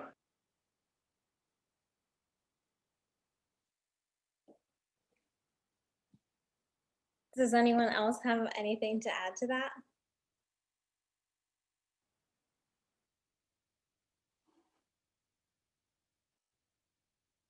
I'm trying to look through your notes.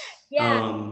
No, this we- is like, we could go on like, you know, separation of church and state and religion and like its role in the government like for a long time. So I'll try to like bring us back up towards drug policy, which like for our students, we would like to talk a little bit about kind of like, well, your experience, Scott, with like lobbying and like reform, and I am really excited to hear like about your work with Repair Now and Georgia and how that's going and how we can help. And so I'll just like try to make that transition. So right now we did touch on all these, like, it feels like so weird to like go back to this. These like 2020 ballot initiatives, we see psychedelics being decriminalized in like DC, and Oregon, I believe, is now letting psilocybin be legal as like a therapy, as well as just, you know, decriminalizing all drugs. So there's a lot of like great stuff coming up in the next that has happened in this year. There's a lot of implications, and I'm wondering, I guess, like what was done well with these movements, what could be done better, how do we build on this momentum? And like you guys, you know, you mentioned of like cannabis, you know, you support all of these like individual like cannabis like decrim and like psychedelic decrim, but does that like inherently like have like the way that it's rationalized, is it like a sort of like psychedelic like exceptionalism to say like the way that they're framing these movements, does it like just make it individually harder for things like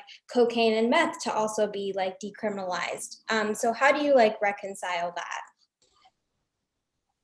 I'm going to take a swing at this if that's okay. I mentioned Michelle Alexander earlier, and one of the important things about her book, one of the many reasons that it so deservedly got as much attention as it did, is because it shifted the conversation around the drug war in the following way. Most of us in the activist community, myself included, spent years and years and years, and a lot of times still do, saying that the drug war has failed. The drug war is a set of failed policies, and we need to get rid of these failed policies and replace them with policies that work. Now, I'm not saying that that's not true, but the thing that Michelle Alexander's book, The New Jim Crow, helped a lot of people, myself included, realize is that that's actually reversed. The drug war is working. The drug war is actually working exactly as it was intended to.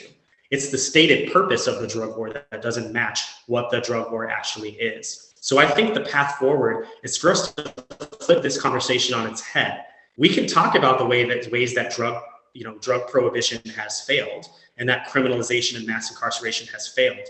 But I think we need to be at least just as deliberate, if not more so, on talking about why the system of oppression that is the drug war and all the things that come along with it have actually been wildly successful in their actual goals, which is to continue the oppression of specific people and specific communities. And so why does that matter? Why does that distinction matter? Because as we move forward, so here's I think the trap that we're caught in. Even though we're seeing tremendous progress with cannabis, with all these state level, everything that happened in Oregon with the drug decrim that we keep talking about, this is monumental. I mean, this is earth shattering. I think it's amazing that this happened. But not only is it a bad idea for us to try to go piecemeal state by state, municipality by municipality, substance by substance, but I find that activists often find themselves, and I think this is a trap that IPN probably falls into frequently, is that we find ourselves arguing for the efficacy of certain substances. But this is why ketamine's good. But this is why MDMA therapy is good. But this is why cannabis for medical purposes is good. And even though we're right, and we can be right and talk about it till our faces turn blue, till the cows come home, we're never going to convince everybody that MDMA and ketamine and cannabis are good. In the same way that not everyone's going to think alcohol and tobacco are good. It's not about whether or not they're good or bad. It's about what works. And so if we keep having a conversation about why these substances are good, I'm not saying we shouldn't have that conversation. But if that's the only conversation that we're having, not only are we going to lose more often than we should, but progress is going to be slower. We have to talk about the ways that the systems of oppression are bad, rather than talking about why substances are good. If we only do the latter and not the former, we're going to lose. So we should stop doing that. Yeah, I completely agree. I think I think it's definitely the focus definitely has to be on the systems of oppression, not on compound trying to proselytize um, advocate for like why certain drugs should be used or are not a big deal to be used, because that's it's a deeply personal choice. And I feel like I really like arguing from the perspective of cognitive liberty, where there just isn't like, if you think of the pursuit of happiness, like this is making the choice of what you intake, whether it be, going back to the original example, video games, television, coffee, sugar, or cocaine, that is your attempt to pursue happiness. And it's just about having a system that is empowering people and keeping people safe rather than taking away liberties. But I also really like that's something that I am guilty of doing as well, is revising history to describe the war on drugs as a failed set of policies rather than a successful set of policies. And we have to and revisiting the actual history and origin of those policies. And while I definitely wasn't I definitely fall into that trap myself. It reminds me of the same thing, how I do hear other activists that are doing more work with like psychedelics, referring to Timothy Leary and saying things like, Timothy, like, we have to be more responsible this time. We don't want to be like Timothy Leary and blow up everything, and then people are gonna come down on us. And I feel that while Timothy Leary has his faults, it's making it seem as if the legislation that happened in that time period was as some sort of a public health response because the government was concerned of young people using LSD recklessly, when that wasn't the case. And so by saying we need to be responsible this time, it's like putting all the blame on recreational drug users of the 1960s and none of the blame on the government that was intentionally trying to disrupt specific groups of individuals. And so I definitely will actually make a note to be a little bit more mindful of how I refer to the war on drugs as in that way. Just to kind of add something that I've been thinking about for a little while now. It's kind of like this notion of like concessions made in crisis. So the fact that, the framework, whether like the war on drugs, right, was, a set of failed policies, that's true for white middle class people because it started to affect their community more. And then that's when you start to see historically the laxation of drug policy, when white people start to be affected greatly by policies that weren't really, they're like, oh wait, it's like it's affecting like the senator's son, like we got to do something about that now. It's just something that I've been thinking about, especially like with the repeal of prohibition, right? That happened in 1933, right at the end of the Great Depression. So it's kind of interesting to see kind of like the parallels between what's happening today, like with cannabis, right, and drugs in the United States, what's going on with the with COVID-19 in the economy, right? And the fact that we don't really have, great mental healthcare like infrastructure. Like we essentially a set of policies eroded the mental health, which wasn't great, by the way. Institutions weren't great, but at least it was something. There was more public dollars like in place to treat people who couldn't cope with like stressors, right, that precipitated mental illness, right? So I believe, and we know there is substantial data that shows that within stark economic conditions, you do have higher rates of substance use, right? And like and that's just not within communities of color. That's everybody, right? And so what does that mean, like going forward? Like what should we actually kind of be doing in terms of drug policy reform that kind of reflects and kind of highlights kind of this more so? I don't know. Aaron, you do know, because I think you're even more on point than you realize, because you mentioned alcohol prohibition. Today is actually repeal day. Alcohol prohibition was repealed on December 5th, 1933. So today is actually the 87th anniversary of that constitutional amendment ending federal alcohol prohibition. So good job. That's a really cool fun fact, actually. I did not realize that. We're celebrating that proud legacy.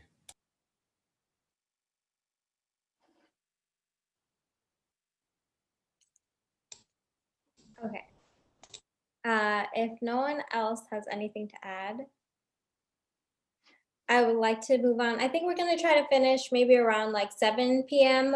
Just want to like end on a solid time. So I do like want to move forward and talk a little bit more about like for students that are interested in getting involved in drug policy and also kind of learning about Scott's work and how we can be involved there. I want to transition to what our process has been with our policy memo. We've done a little bit of lobbying, and then we're currently trying to, so the session for our state legislature, which is what our policy, like the level of our policy is at, they've currently gone on break and won't be back until like January, and it might be with some new people. So we're still like working on the actual like legislation like part of it and getting like co-sponsors for our bill, as well as like advocacy and coalition building. So we want to talk about like what that process has been and hopefully help like other IPN intercollegiate psychedelics network members kind of get an insight as to like what our experience has been and kind of what advice can we give. So I'll start with our memo writing. First, there's a few questions. Victor kind of alluded to the memo we've written. So how did you guys select this topic? What was your main argument? And what are the implications of this work? So if you guys, like either Aaron or Victor, can give like a 1 minute, like 30-second, like elevator pitch of what it was, that would be great. And then Scott, always feel free to like chime in with your thoughts. Any thoughts?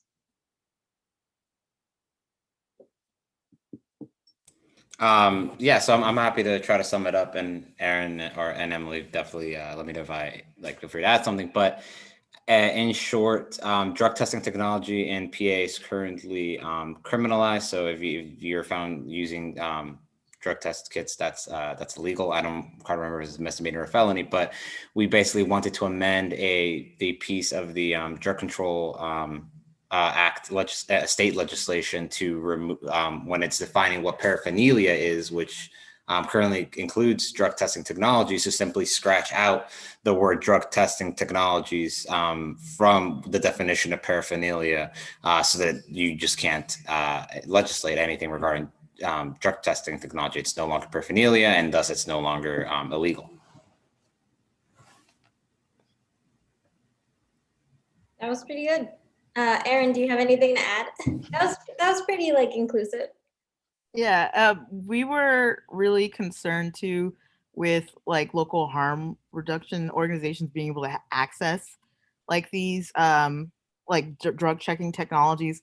A lot of people that are entrenched within the street economy in Philadelphia that need access to service, they rely on these these local nonprofit organizations, but this law like served to be like a barrier for people, but also people on the individual level that have substance use concerns. So like we're trying to advocate for it was something that seemed like really, really kind of feasible and like simple, that could have like a really great impact, especially with the fentanyl overdose crisis that we're having in Pennsylvania, but especially in Philadelphia. Mm-hmm. Yeah, that's a really good summary. And yeah, this topic was super relevant to like Pennsylvania and places like Kensington and like Philadelphia, as Aaron mentioned, that like suffer a lot from fentanyl associated overdoses. But like the fact that like this policy was so simple, like that we were making such a simple task of like just striking the words like testing and analyzing from the PA Controlled Substances Act makes it like, I think it's like kind of like really nice in that sense. There's really like not much to do. There's no government spending that needs to be like spent on any kind of harm reduction stuff, because we can like finally start working with like Dance Safe and like distributing like test kits like anywhere in PA outside of like federal government intervention. Like it was like really a really like easy argument, I think, to make. And at least for like the Democratic representatives at the PA level. So that's like the major implications. We know that like fentanyl is the issue now, but there's going to be future adulterants that enter the black market until things are decriminalized and eventually legalized, that will need to be like addressing as they continue to like arise. And so this was like a preventative measure to just kind of like address any and all adulterants that come and just save as many lives as possible in that sense. So we started lobbying and making meetings with legislators at the PA level, and we could just kind of talk about like what our strategy was in reaching out to legislators. How are these meetings organized? What was the general reception? Immediate next steps, lessons learned, and then what do we still have to learn? That was a lot of questions, but it's on the document, so you have it for reference. There's another piece to lobbying that a lot of people miss. And for the SSDPers out there, I actually learned the following thing from the former executive director of SSDP, the former executive director, Aaron Houston. When I was in community college, I think probably in 2012, I came to DC for SSDP's lobby day. And one of the things that he said during the lobbying training has always stuck with me, which is, so lobbying is being armed with information, doing your research, or having a specific piece of legislation, or all of the above, and then going and speaking to an elected official or their staff member and advocating that they vote a certain way, or that they do a certain thing or support a certain piece of legislation. So it is about that. It's about influencing them and it's about educating them. But the piece that doesn't get discussed as often, which is possibly equally important, and in some cases more important, depending on what legislative or deliberative body we're talking about, is one of the functions of lobbying is getting the lawmakers talking to each other about your topic, right? So it's important for you to educate your state legislator about drug checking, but it's equally important that once you've done that, or once you've identified who your allies are, that you're assisting them with initiating conversations with their counterparts so that you can actually advance the legislation. So just make sure you don't forget about the fact that there's a function there that's also getting them talking to one another.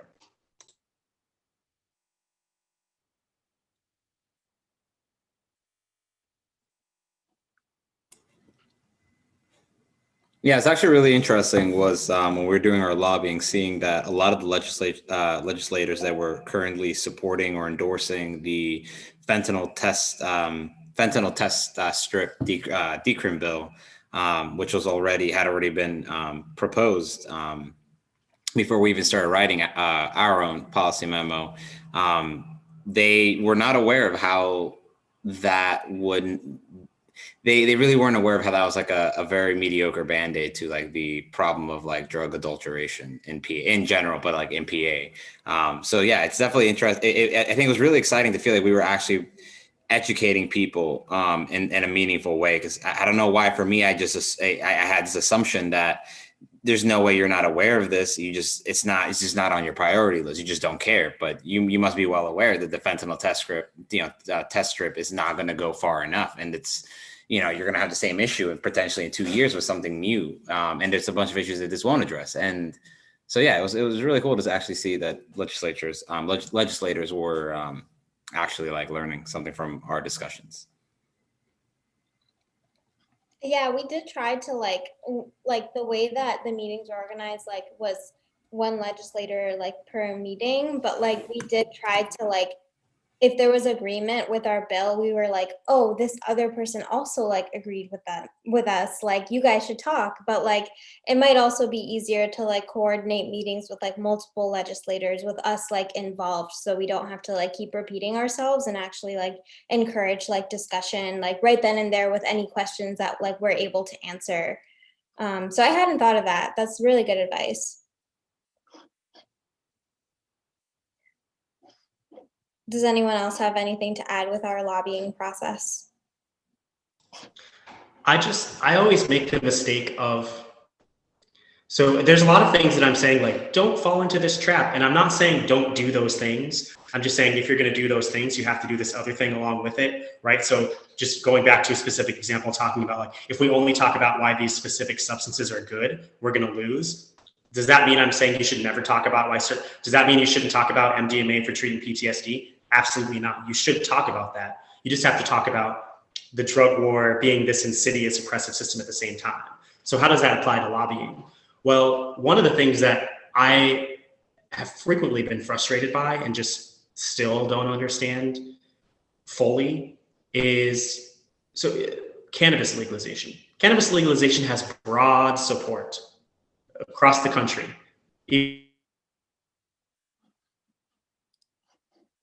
Your audio. God. God.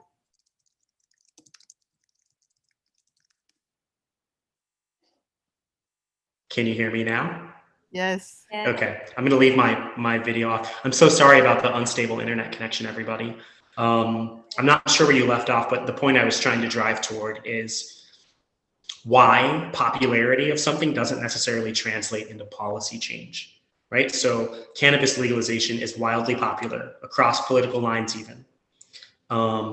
It's a little different, right? It may be upwards of 80 or 90% of Democrats favor cannabis legalization, whereas it's only like 55% of Republicans. But it's still a majority of Republicans, as evidenced by states like Montana and South Dakota just a month ago, passing cannabis legalization for adult use by double-digit margins. But just because something is popular doesn't mean that a particular legislator is not going to see it as politically risky, right? So like cannabis legalization is very, very, very popular, but that doesn't keep Mitch McConnell from weaponizing cannabis legalization against Democrats in the Senate, right? So like he's still able to be successful with his political maneuvering, even though when you look at the polling, he's on the wrong side of the issue. Well, why is that? Because it's not the most important issue for any of them, right? There may be a handful, you know, Ron Paul back in the day, or Dana Rohrabacher, or Barbara Lee now probably cares very much about cannabis legalization, but it's not even in the top 10 for almost everybody, every single one of their colleagues. So I just wanted to plant that flag where everyone can see it as well, which is the popularity of an issue among the public doesn't necessarily mean that it's on the priorities list for anyone you're talking to. So they can say, I mean, I literally, when I lived in Arizona, would have state legislators on the issue of cannabis be like, I agree with, I do my 10-minute spiel, right? And this is not the staff. I'm talking about actual state senators. I had one guy in particular go, actually, I think he was a state house member, but he said, well, I agree with everything you just said. I'm a libertarian. I don't think that the state should be legislating on cannabis at all. But I run for this office as a Republican and I can't win my election if I go for this. So sorry, right? And so I just can't even tell you what it felt like to walk out of that meeting when I was a college student and be like, this man just told me he agrees with everything that I said, but it's not going to change his vote. And so I just wanted to, I'm not even sure what the lesson is there, but I wanted to just bring that up for folks to chew on and sit with as you're engaging in this advocacy work.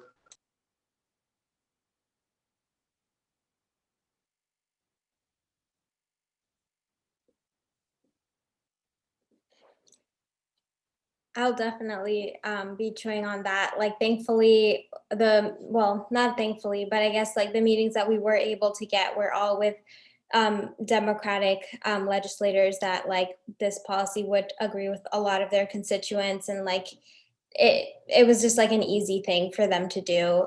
So I think that'll definitely be helpful once we start making meetings with like other legislators, hopefully from across the aisle. Overall, yeah, that experience was like pretty positive, and we just need to continue like following up and building up on those relationships. And something that like has kind of not like troubled us, but like, you know, we were originally wanting to like speak with legislators, but like there's also like a critical piece of like, none of us have actually had any personal experiences with people that would be directly impacted by these policies. So it was just us doing our own research and thinking this would be great for like everyone in Pennsylvania, but it's like we don't even like we haven't even talked to them. So like that's also like a really big piece that's like currently missing. That is what we're doing now. And if we could backtrack, likely I would have liked to do that first and kind of give more agency to the communities that are most impacted by these policies, people who use drugs in like Kensington and Philadelphia, to actually create these like coalitions and make these meetings, and we support them in any way possible. So I'm really excited for that personally. Like I don't think we need to be at the forefront of these policies, and it may not make sense to do so. So like that's currently where we're at, and currently one of the lessons I think that we've learned and are currently learning. Erin, do you have something to add? Yeah, I think it's important to really kind of know or understand like how you can be like advocating your own role. And I think us as like being like aspiring, scientists, both you and Victor are pursuing a PhD, and hopefully I will be soon, right? Like our role is to provide the data and the analysis, right? To help these peer-led initiatives, right? And to speak to policymakers, because I think it is really, really important to have people like that are directly impacted, like lead these initiatives. But it's also, I understand that, we need to show efficacy, right? We need to show that, what we're proposing really does have an impact. And thus, like, we need more resources to like support these peer-led initiatives, right? So, but yeah, moving forward, that is something that we are trying to kind of learn more about, like how to you leverage like our resources, right, as Penn students, right, to get funding, right, to create coalition building and like initiatives that are more tailored, right, to the Philadelphia community, right? Like how can we, Yes. because it's an extremely stigmatizing space, right? And so like understanding how, I was meeting with someone at UCLA who's a translational scientist, right? And I was trying to like really kind of get like advice, like in terms of like how do you promote the interest of people who are highly stigmatized, right? Like they need to be the face, but understanding that there's like this conservative hierarchy, right? That doesn't, that's hard for the, like hard for them to get an audience with the people that could channel the resources, the finances really that they need to create the change in the communities that they to change in their own respective communities. I'd like to ask you all a question. So Emily, I'll direct it at you and you can sort of do your job and moderate.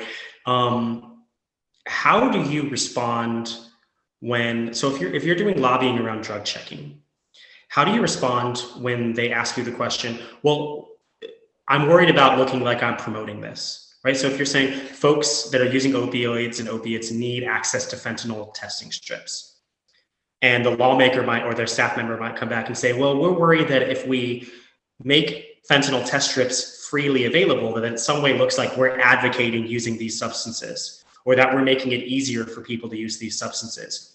I think I know all the reasons why I think that is a bad argument, but it's definitely an argument that's going to come up, whether you're talking about cannabis legalization, whether you're talking about whether the nicotine age should be at 18 or 21, tobacco should be at 18 or 21, whether you're talking about fentanyl test strips or drug checking more broadly. I think a lot of folks will, in my view, wrongfully so, but they'll feel that you're somehow asking them to promote drug use. How do you respond to that when you encounter that argument? Yeah, I will open this up to Victor and Erin. Personally, like, and we've touched on this topic quite a bit, like it is like a problem of like harm reduction. Like harm reduction, like first and foremost, is the reason we're doing this. Like people are always going to be doing drugs, always. And so we need to like protect them, like just like abortion, you know, like people are going to be having unprotected sex. And until like our education at the same time is good enough to like fully prevent people from having unprotected like sex, then like it won't be necessary. Like ideally we don't, like ideally we have like a clear, like clean drug supply that's like available for everyone, but like right now we don't. So like I think that's ultimately, it's like pretty simple, like straight cut for me, but like that's pretty much in a quick sentence like what it is for me, the essence. Go ahead, Victor, Aaron.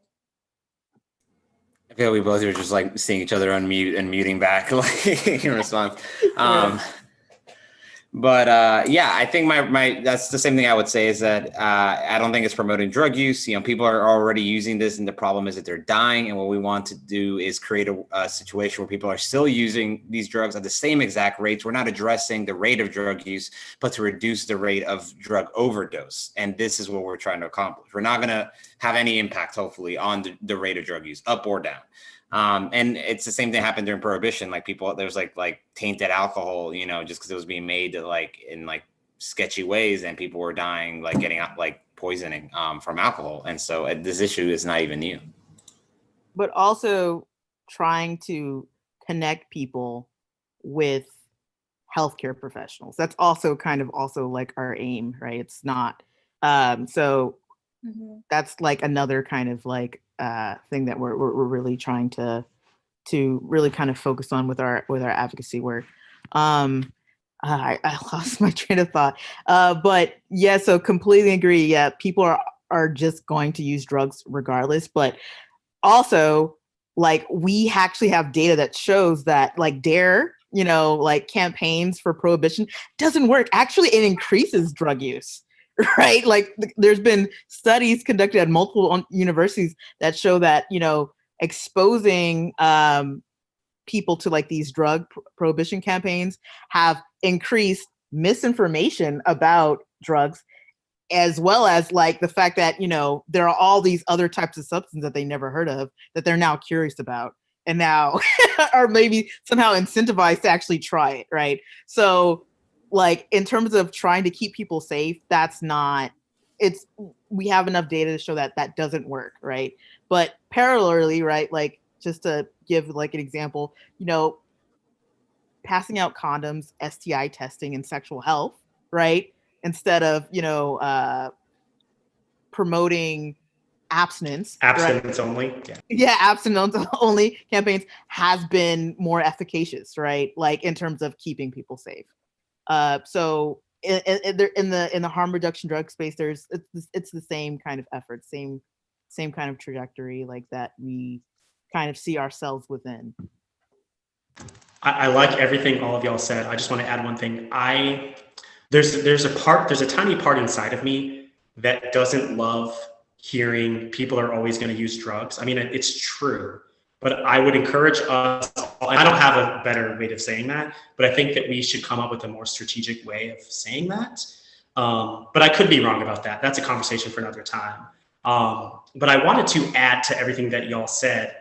One strategy that I have found that works is you can point to examples where harm reduction in education has already worked.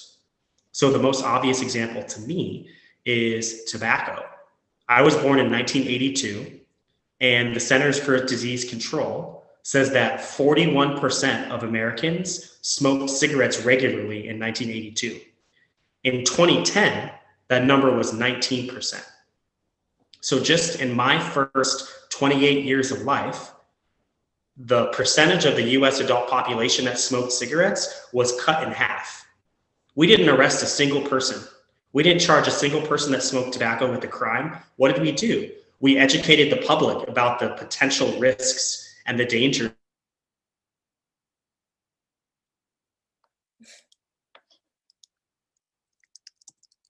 Oh, frozen. Oh, frozen. Wow, Yeah. it's gotten worse now. Okay, am I back? Yes. I'm so sorry, you guys. I don't know what's going on with this. Let me turn my audio off again. So I was saying that just in my lifetime, we cut in half the percentage of the adult US population that was using cigarettes and other tobacco products. And we did that without arresting a single person. We did it without charging a single tobacco user with a crime. What did we do instead? We educated the public about the potential harms of that substance.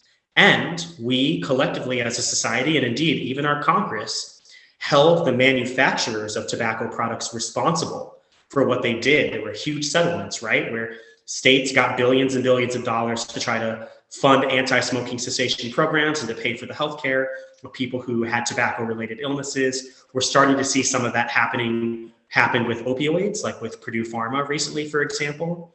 So I just wanted to say that there are examples of where education and harm reduction have actually. So I know our goal might not necessarily be to reduce the prevalence of drug use, but for some people that is their goal. And the only way for us to get them to come along with us is to actually show that when you educate the public, you're actually empowering people to make the right decision for them. And I think that drug use actually goes down when people are more educated about the potential risks. The other one that's very, very obvious is alcohol.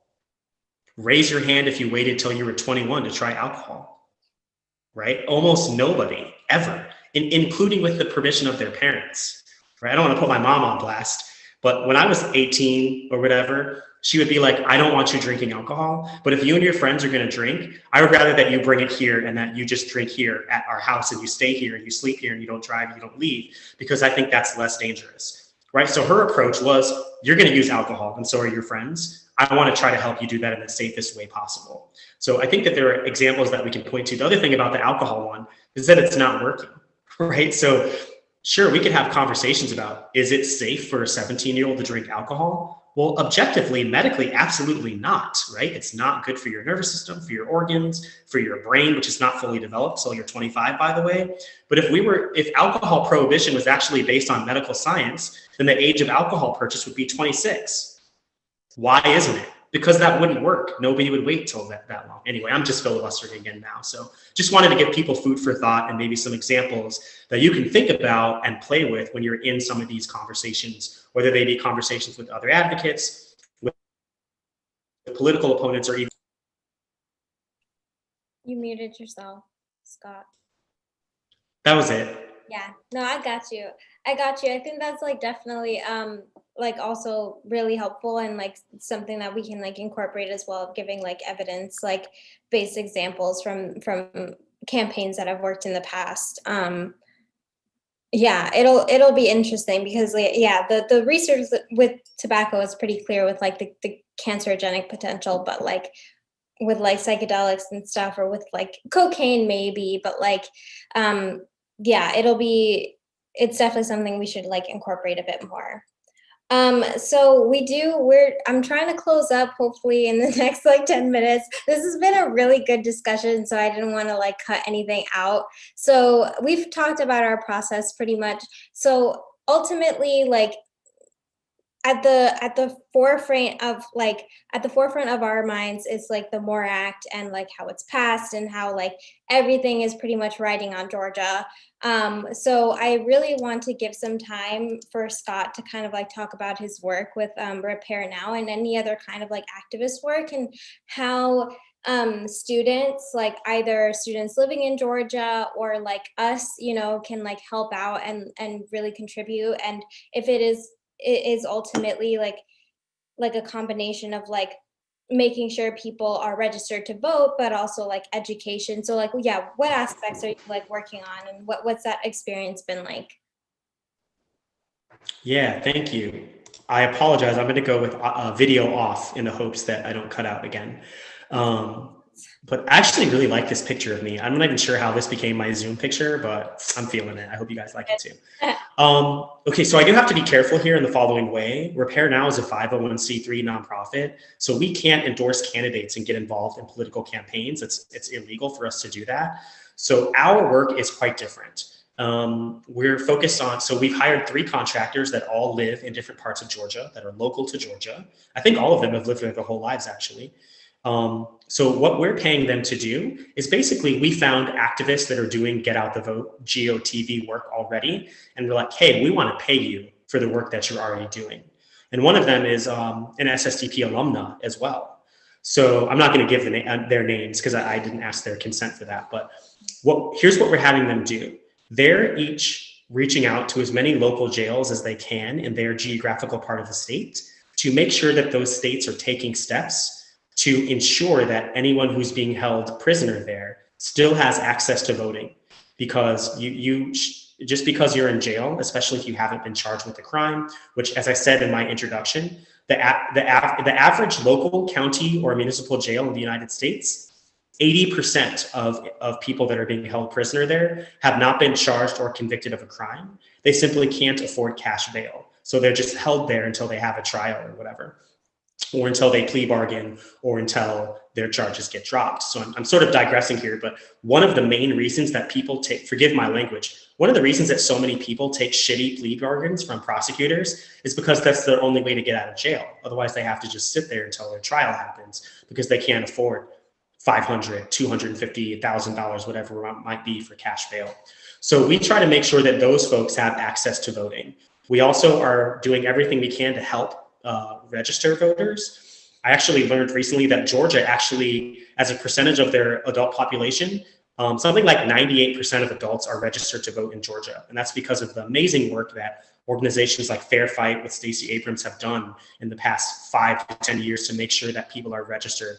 And their work paid off, didn't it? Because the Democrats won the state of Georgia in the presidential race for the first time in 28 years. The last time that happened was in 1992. I could be getting that wrong. It actually may have been 1996, under both times under Bill Clinton. But the point I'm trying to make is the work of getting voters registered is really what changed this election. So in addition to the jail-based voting, which is part of our mission, we're also just helping anyone in Georgia who would like to, that's eligible to vote. We help them register to vote. And then we also are engaging in just various ways of almost exclusively virtually because of the pandemic. But we're making sure that folks know when the election is, that they know how to vote early, and that they know how to find and identify their polling place and vote on election day if they would like to vote in person. So anyone who's living in Georgia or knows anyone who's in Georgia, you can start early voting on December 15th. And the the voter registration deadline to register to vote in Georgia for this election was yesterday. So if you're not registered to vote and you're in Georgia, it's too late, unfortunately. But if you are registered, you can start voting on December 15th. And the election itself is on January 5th of 2021. And as we've said before, the outcome of these, if the Democrats win both of these seats, there'll be 50-50 in the Senate between the two parties. And then, of course, the vice president would break the tie, and presumably she would vote for her own party. So yeah, that's the work that we're doing in Georgia. I think I answered the whole question. Did I miss anything, Emily? No, that's pretty much it. Yeah, and I guess like how if there is a way for people outside of Georgia to help out with this at all, or yeah, like I feel like Philly like delivered the election like with other states, with other cities and stuff, but like Philly delivered like PA. But like now I'm like, how do I help out with this at all? Like, is there anything that like I can do personally? Yeah. Well, of course, I wouldn't be doing my job if I didn't ask folks to go to repairusnow.org and consider donating whatever you can afford. Even if it's only $1, it really does make a difference. We're only spending about $5,000 in the state of Georgia over the course of 6 weeks, which is a lot of money for us. Excuse me, I'm so embarrassed. I hiccups. But there are so many other advocacy organizations in the state of Georgia that you can donate your time and money to. And I would actually invite anyone who would like to, feel free to send me an email at caniexpunge@gmail.com. That's all one word. Or you can email me at my personal email address, Scott B. Cecil. So it's just my name with my middle initial in between, all one word, scottbcecil@gmail.com. It's B as in boy. And I'll send you a Google Doc spreadsheet that's floating around that has probably 100 organizations in Georgia that are working on GOTV efforts for this election. So you can support those. There's lots of different organizations that you can engage with that are doing phone banking, just things that I won't mention here because I'm representing my nonprofit here and I don't want to be partisan. But I believe that the more people who vote, the greater likelihood that the Democrats will win. And everyone thinks that. That's why Republicans' political strategy in states like Georgia is generally designed on suppressing voter turnout, because that's how they win. So if you're not in Georgia, contact me so I can share with you that list of advocacy organizations, and then contact anyone you know in Georgia, friends, coworkers, colleagues, classmates, and make sure that they are registered to vote and that they're going to go vote early. I was going to say early and often. Oh, please only vote once. But yeah, email me and I'll try to connect you with efforts to get involved. Great. Thanks so much for all that information. I'll definitely be in touch personally. So now I know we had a few other things, but we're running up on time, whatever that means. And I don't think we need to discuss any of the other stuff. I kind of want to just kind of go into closing statements now.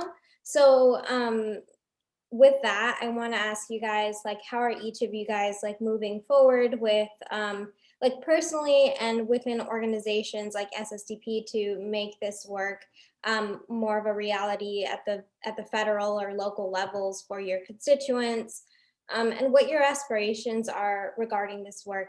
I'm okay. In addition to those two questions, I have these other ones as well. So I'll just like ask them all and like ask everyone to combine their answers.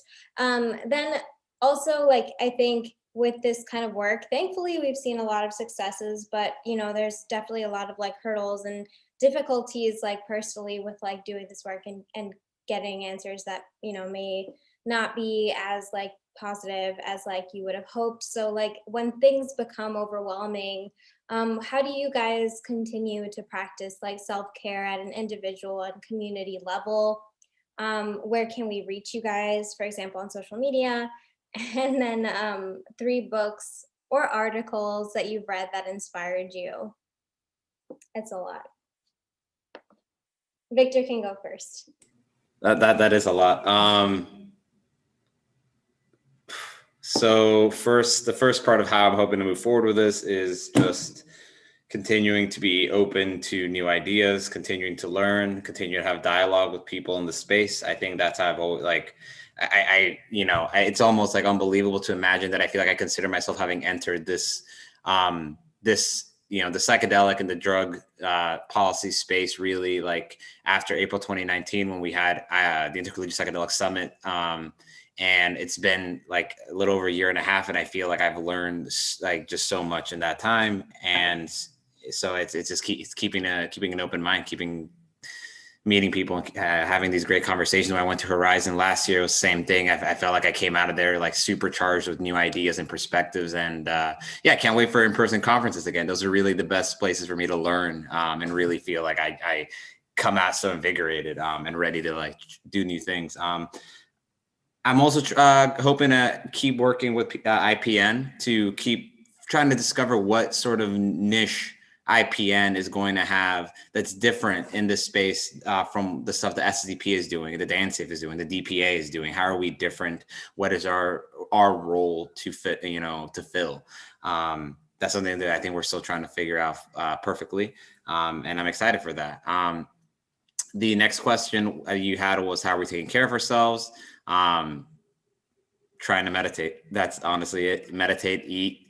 Meditation, eat densely, move intensely. Those are my 3 things. And 3 things that we've read. Yeah, that have inspired you. I'll give just one because it's kind of hard for me to pull out a list, but I recently did a subscription to the Jacobin magazine, which is like the largest socialist publication in the United States. Been going on for 10 years now.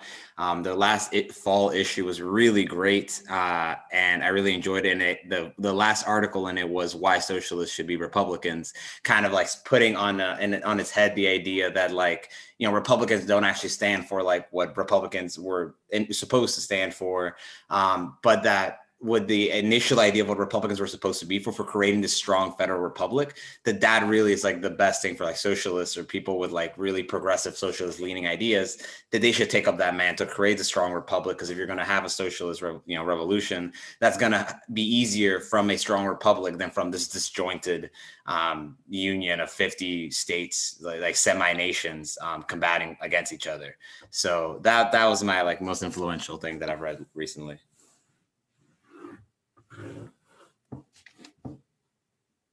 Okay, I guess I'll go.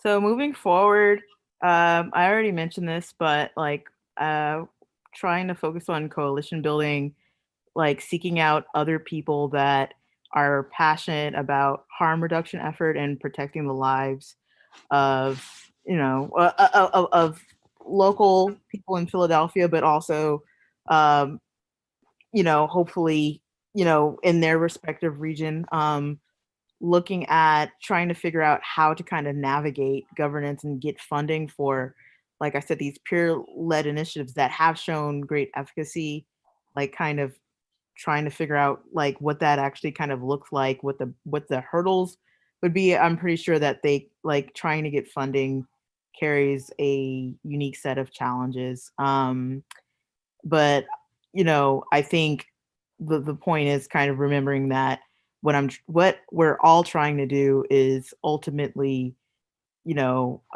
help people, right? Help people and to ultimately save lives. And that's knowing that, that's what all of this work is like ultimately doing is what has been sustaining me in terms of emotional fatigue and burnout, which like a lot of people who are involved in the advocacy space usually have to kind of contend with because of the consistent set of like challenges, right, that are unique to this space. 3 books that like have inspired me. So race. Well, I mean, can I choose 4? So Race and Democracy Matters by Cornel West. Teaching to Transgress by Bell Hooks. But also Class Matters, Where We Stand by Bell Hooks. So I highly recommend those books. But yeah. I would say, well, I guess I'll plug all of those different websites again, if that's all right. So please check out whether you can donate funds or not, please check out my nonprofit's website, which is repairusnow.org. Also go check out ssdp.org, Students for Sensible Drug Policy. You've probably already done that if you're watching this. I don't know IPN's URL off the head, but somebody will say it after I'm done speaking. And please check out both harm reduction and drug policy organizations that I currently work with. Baltimore Harm Reduction Coalition, so baltimoreharmreduction.org, all one word, and stopthedrugwar.org, again, all one word. What am I doing now? So in addition to all of that work and the podcast that I do, so again, please check out prohibitedpodcast.com, or search on iTunes or Spotify, all over the place. And the Outlaw Report, if you're interested in just a cannabis policy focused podcast. I'll be talking about the MORE Act on that quite a bit. I'm recording tomorrow, actually. So please check those out and engage with me there. I love podcasting, and you can probably tell that I like to talk, so it's a great medium for me. Although I think I do have the face for video, maybe I should branch out. In terms of what I'm doing in the near future, continuing my work as a city council person, I may be introducing legislation in November, but very likely it's not going to be able to happen until January. But I'll be introducing citywide ordinances to defund our local police department. It's not abolition, but it is drastic defunding. This current budget year, we're spending 37% of our city's budget on the police department, which is outrageous. So I'm hoping to reduce that number and potentially even abolish that police department in the future. Of course, the reason that I'm not for abolition in my city right now is because our county law enforcement agency is even worse, and I wouldn't want them to come in and replace things. But I'm working very hard on that.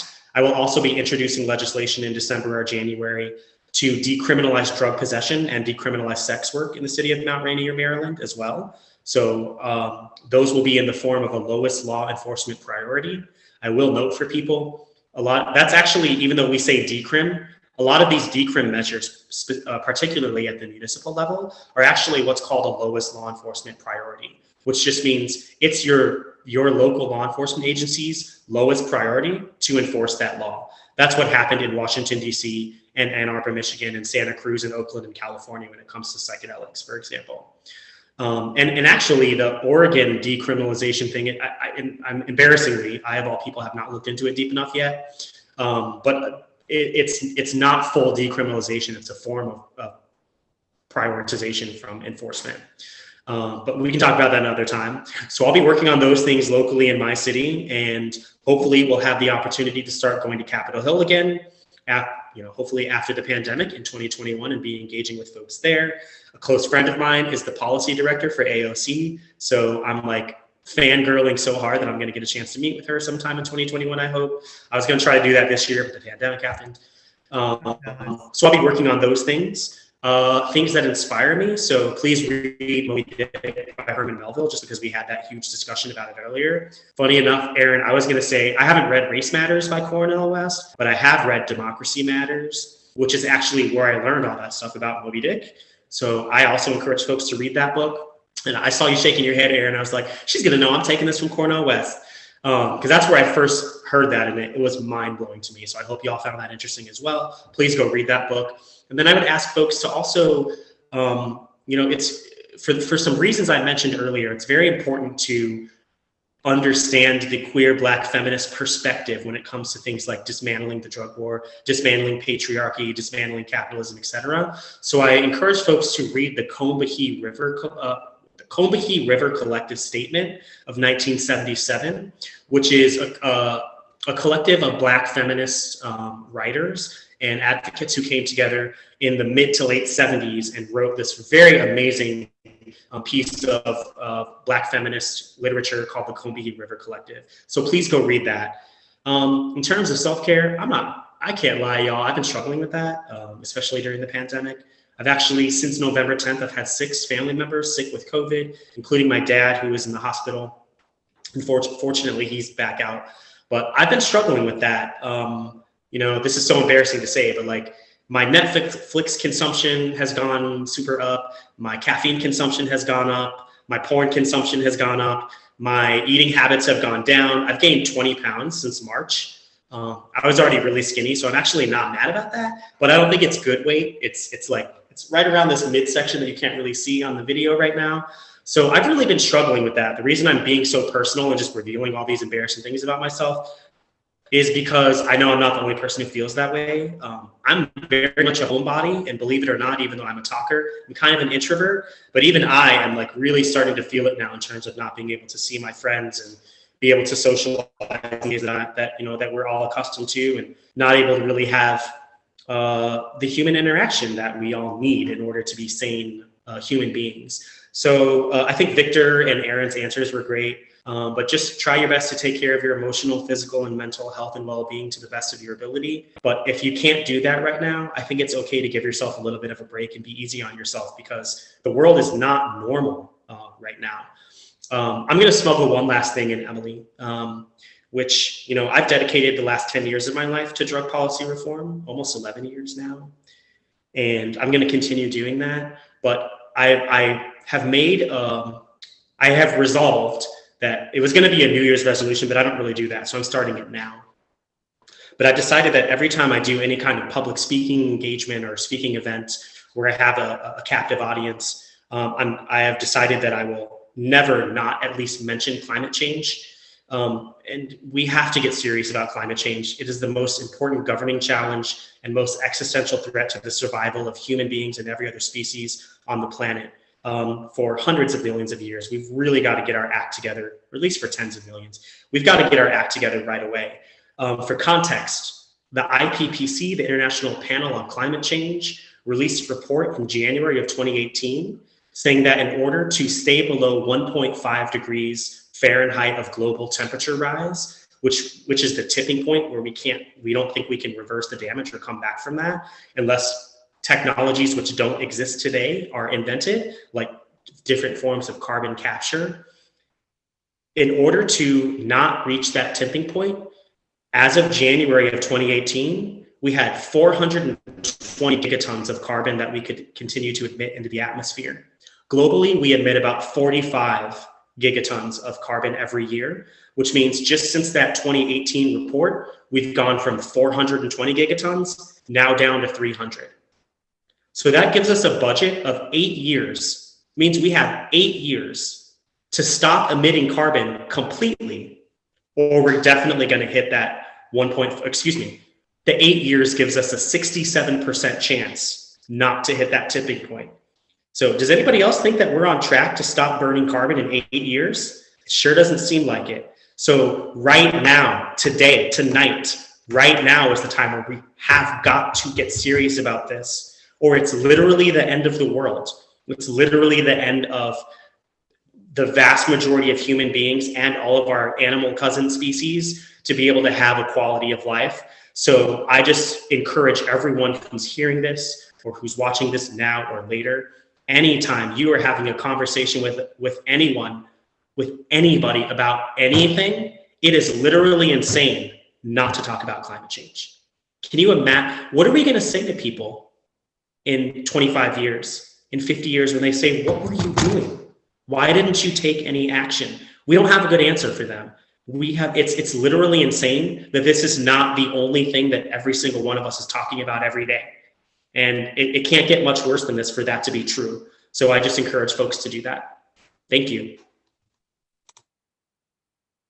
Thank you for mentioning that, Scott, and for your refreshing honesty and authenticity as to where you are. I definitely feel a lot of that, and I'm really looking forward to this next administration actually at least listening to science and hopefully resolving the pandemic. But climate change is definitely something that's on a lot of our minds. And even as scientists too, I encourage you to think about your waste, even though you think you're helping people with coming up with these new medicines and stuff.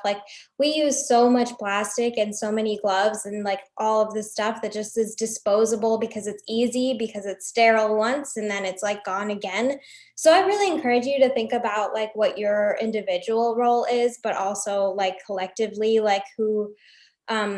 who is actually producing a lot of the carbon emissions in this world and becoming politically active in that sense. But thank you so much for bringing that up. I totally agree. It should be mentioned at every event that we really talk about because the clock is ticking, literally. So I'm so sorry. I want to add something. And this is the thing that people are going to be like, what? Okay. Under the Green New Deal, which we're not getting. We're getting this other climate plan from Joe Biden, which is actually the best plan we've ever seen. It's by far, it's moving in the right direction. Okay, but even under the Green New Deal, that calls for reducing our emissions by 50% by 2030. That's not going to be enough. So not only do we not have the Green New Deal, even if we were getting everything that me and Alexandria Ocasio-Cortez want, it still wouldn't be enough. That's how much trouble we're in. So I just wanted to make that point too. Thank you. And just to also piggyback, also again acknowledging that petroleum-based goods, right, is huge. It's not just the gas guzzling car that you drive, right? It's the fact that there's this reliance on packaging, right? These plastics, right, which are produced using refined oil, right? So which is another conversation, why something that I've been thinking a lot about since cannabis has been legalized in California, all of this packaging, right, for cannabis products, how is that impacting our climate, right? What's up? Yeah. yeah. And it's shitty because we put the burden on the consumer. It's my fault. I need to recycle more. That's my duty. And if I just recycled more, everything would be okay. Not that these companies are not incentivized to make products that are not disposable and made out of plastic and last. Recycling isn't the solution. It's corporate stewardship is the solution. But again, it's you shift the problem to the easiest, the easier thing. It's the drug's fault, or in this case, it's the fault of the consumer. You guys need to be responsible and recycle your plastic products. Please don't hate me, Emily. I'll be so fast. I just wanted to say too, Aaron made the point, it's not just about carbon emissions from your car or whatever. Livestock, animals for livestock for human consumption creates more carbon emissions than all of human transportation put together. So if we're going to get serious about climate change, we have to get serious about that. The other piece is recycling is bullshit when it comes to anything that's not glass, basically. So like if plastic is the big one, I'm not saying don't recycle plastic. Yes, please recycle plastic, but you can't actually recycle plastic. You can only downcycle it.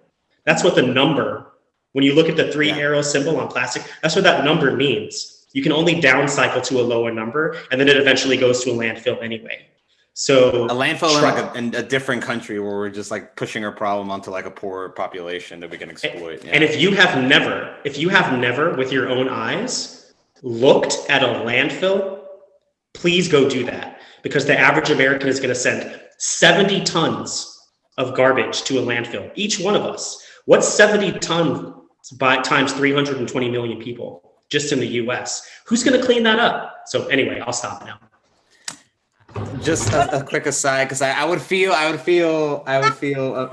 remiss to not say that I do push back on the livestock thing. I think a lot of the data on the ecological sustainability of livestock is definitely misrepresented. Like, for example, the water statistic of like how much water it takes to give a pound of beef. In that study, they looked at the entire life cycle of beef. When the products that they compared it to, they didn't look at the entire life cycle. It was a very focused time period analysis, but also they counted rainfall over the entire the entire space where the cows are being raised. And I will say the sustainable agriculture, like with livestock, is actually I forgot what the name of the type of ecosystem. If it's like a prairie or I can't remember exactly the name, but like pasture. Pastures are actually one of the most efficient carbon sink ecosystems that exists in the world. It is one of the best things that we can do for carbon capture is pastures with livestock on them.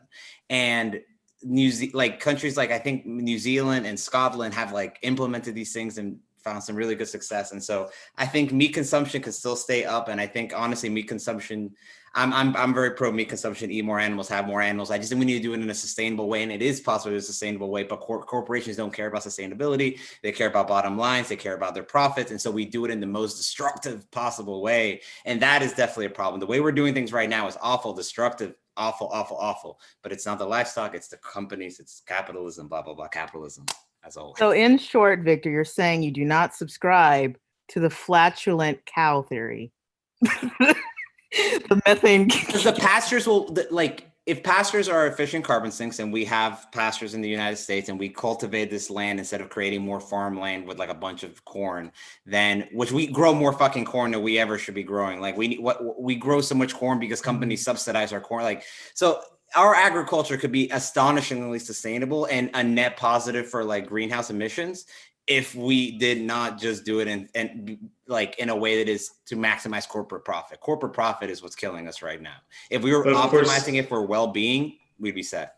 Of course, we grow most of that corn so that we could feed it to that livestock. True that.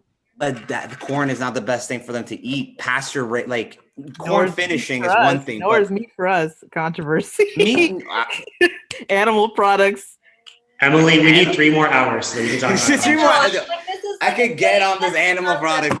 I know Victor has a lot of strong opinions on this, as well as everybody else on this panel, as do I. So this is a great topic for a future discussion. And I will make a little plug of even though we acknowledge that it's the corporations that really have a lot of the weight and responsibility of changing the way that they produce things, we can also make an impact as to our own consumption and mindful consumption. So I will give a quick shout out to goodbyesupply.co. That is the first sustainable retail shop in Philadelphia, just opened up last week in East Passaic.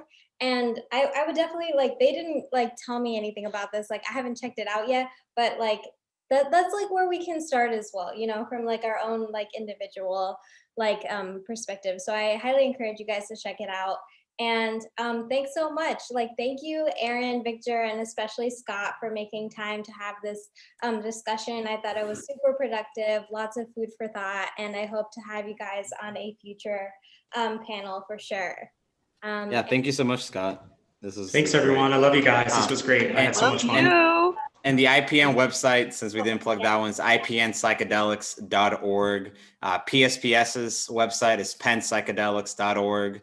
Definitely feel free to check us out. And, Scott, we're planning IPS 2021 right now. And if there's any way we can get Ocasio-Cortez to come and speak about the importance of drug policy at IPS 2021, let us know. Because we tried to get her last year, but it was a little tough. That'd be amazing. Yeah. I'll try. I'll do what I can. Yeah. All right, guys. Well, with that, thanks again, and we'll see you guys soon. Stay safe, everyone. Yep, stay safe. Have a great night, everyone. This is so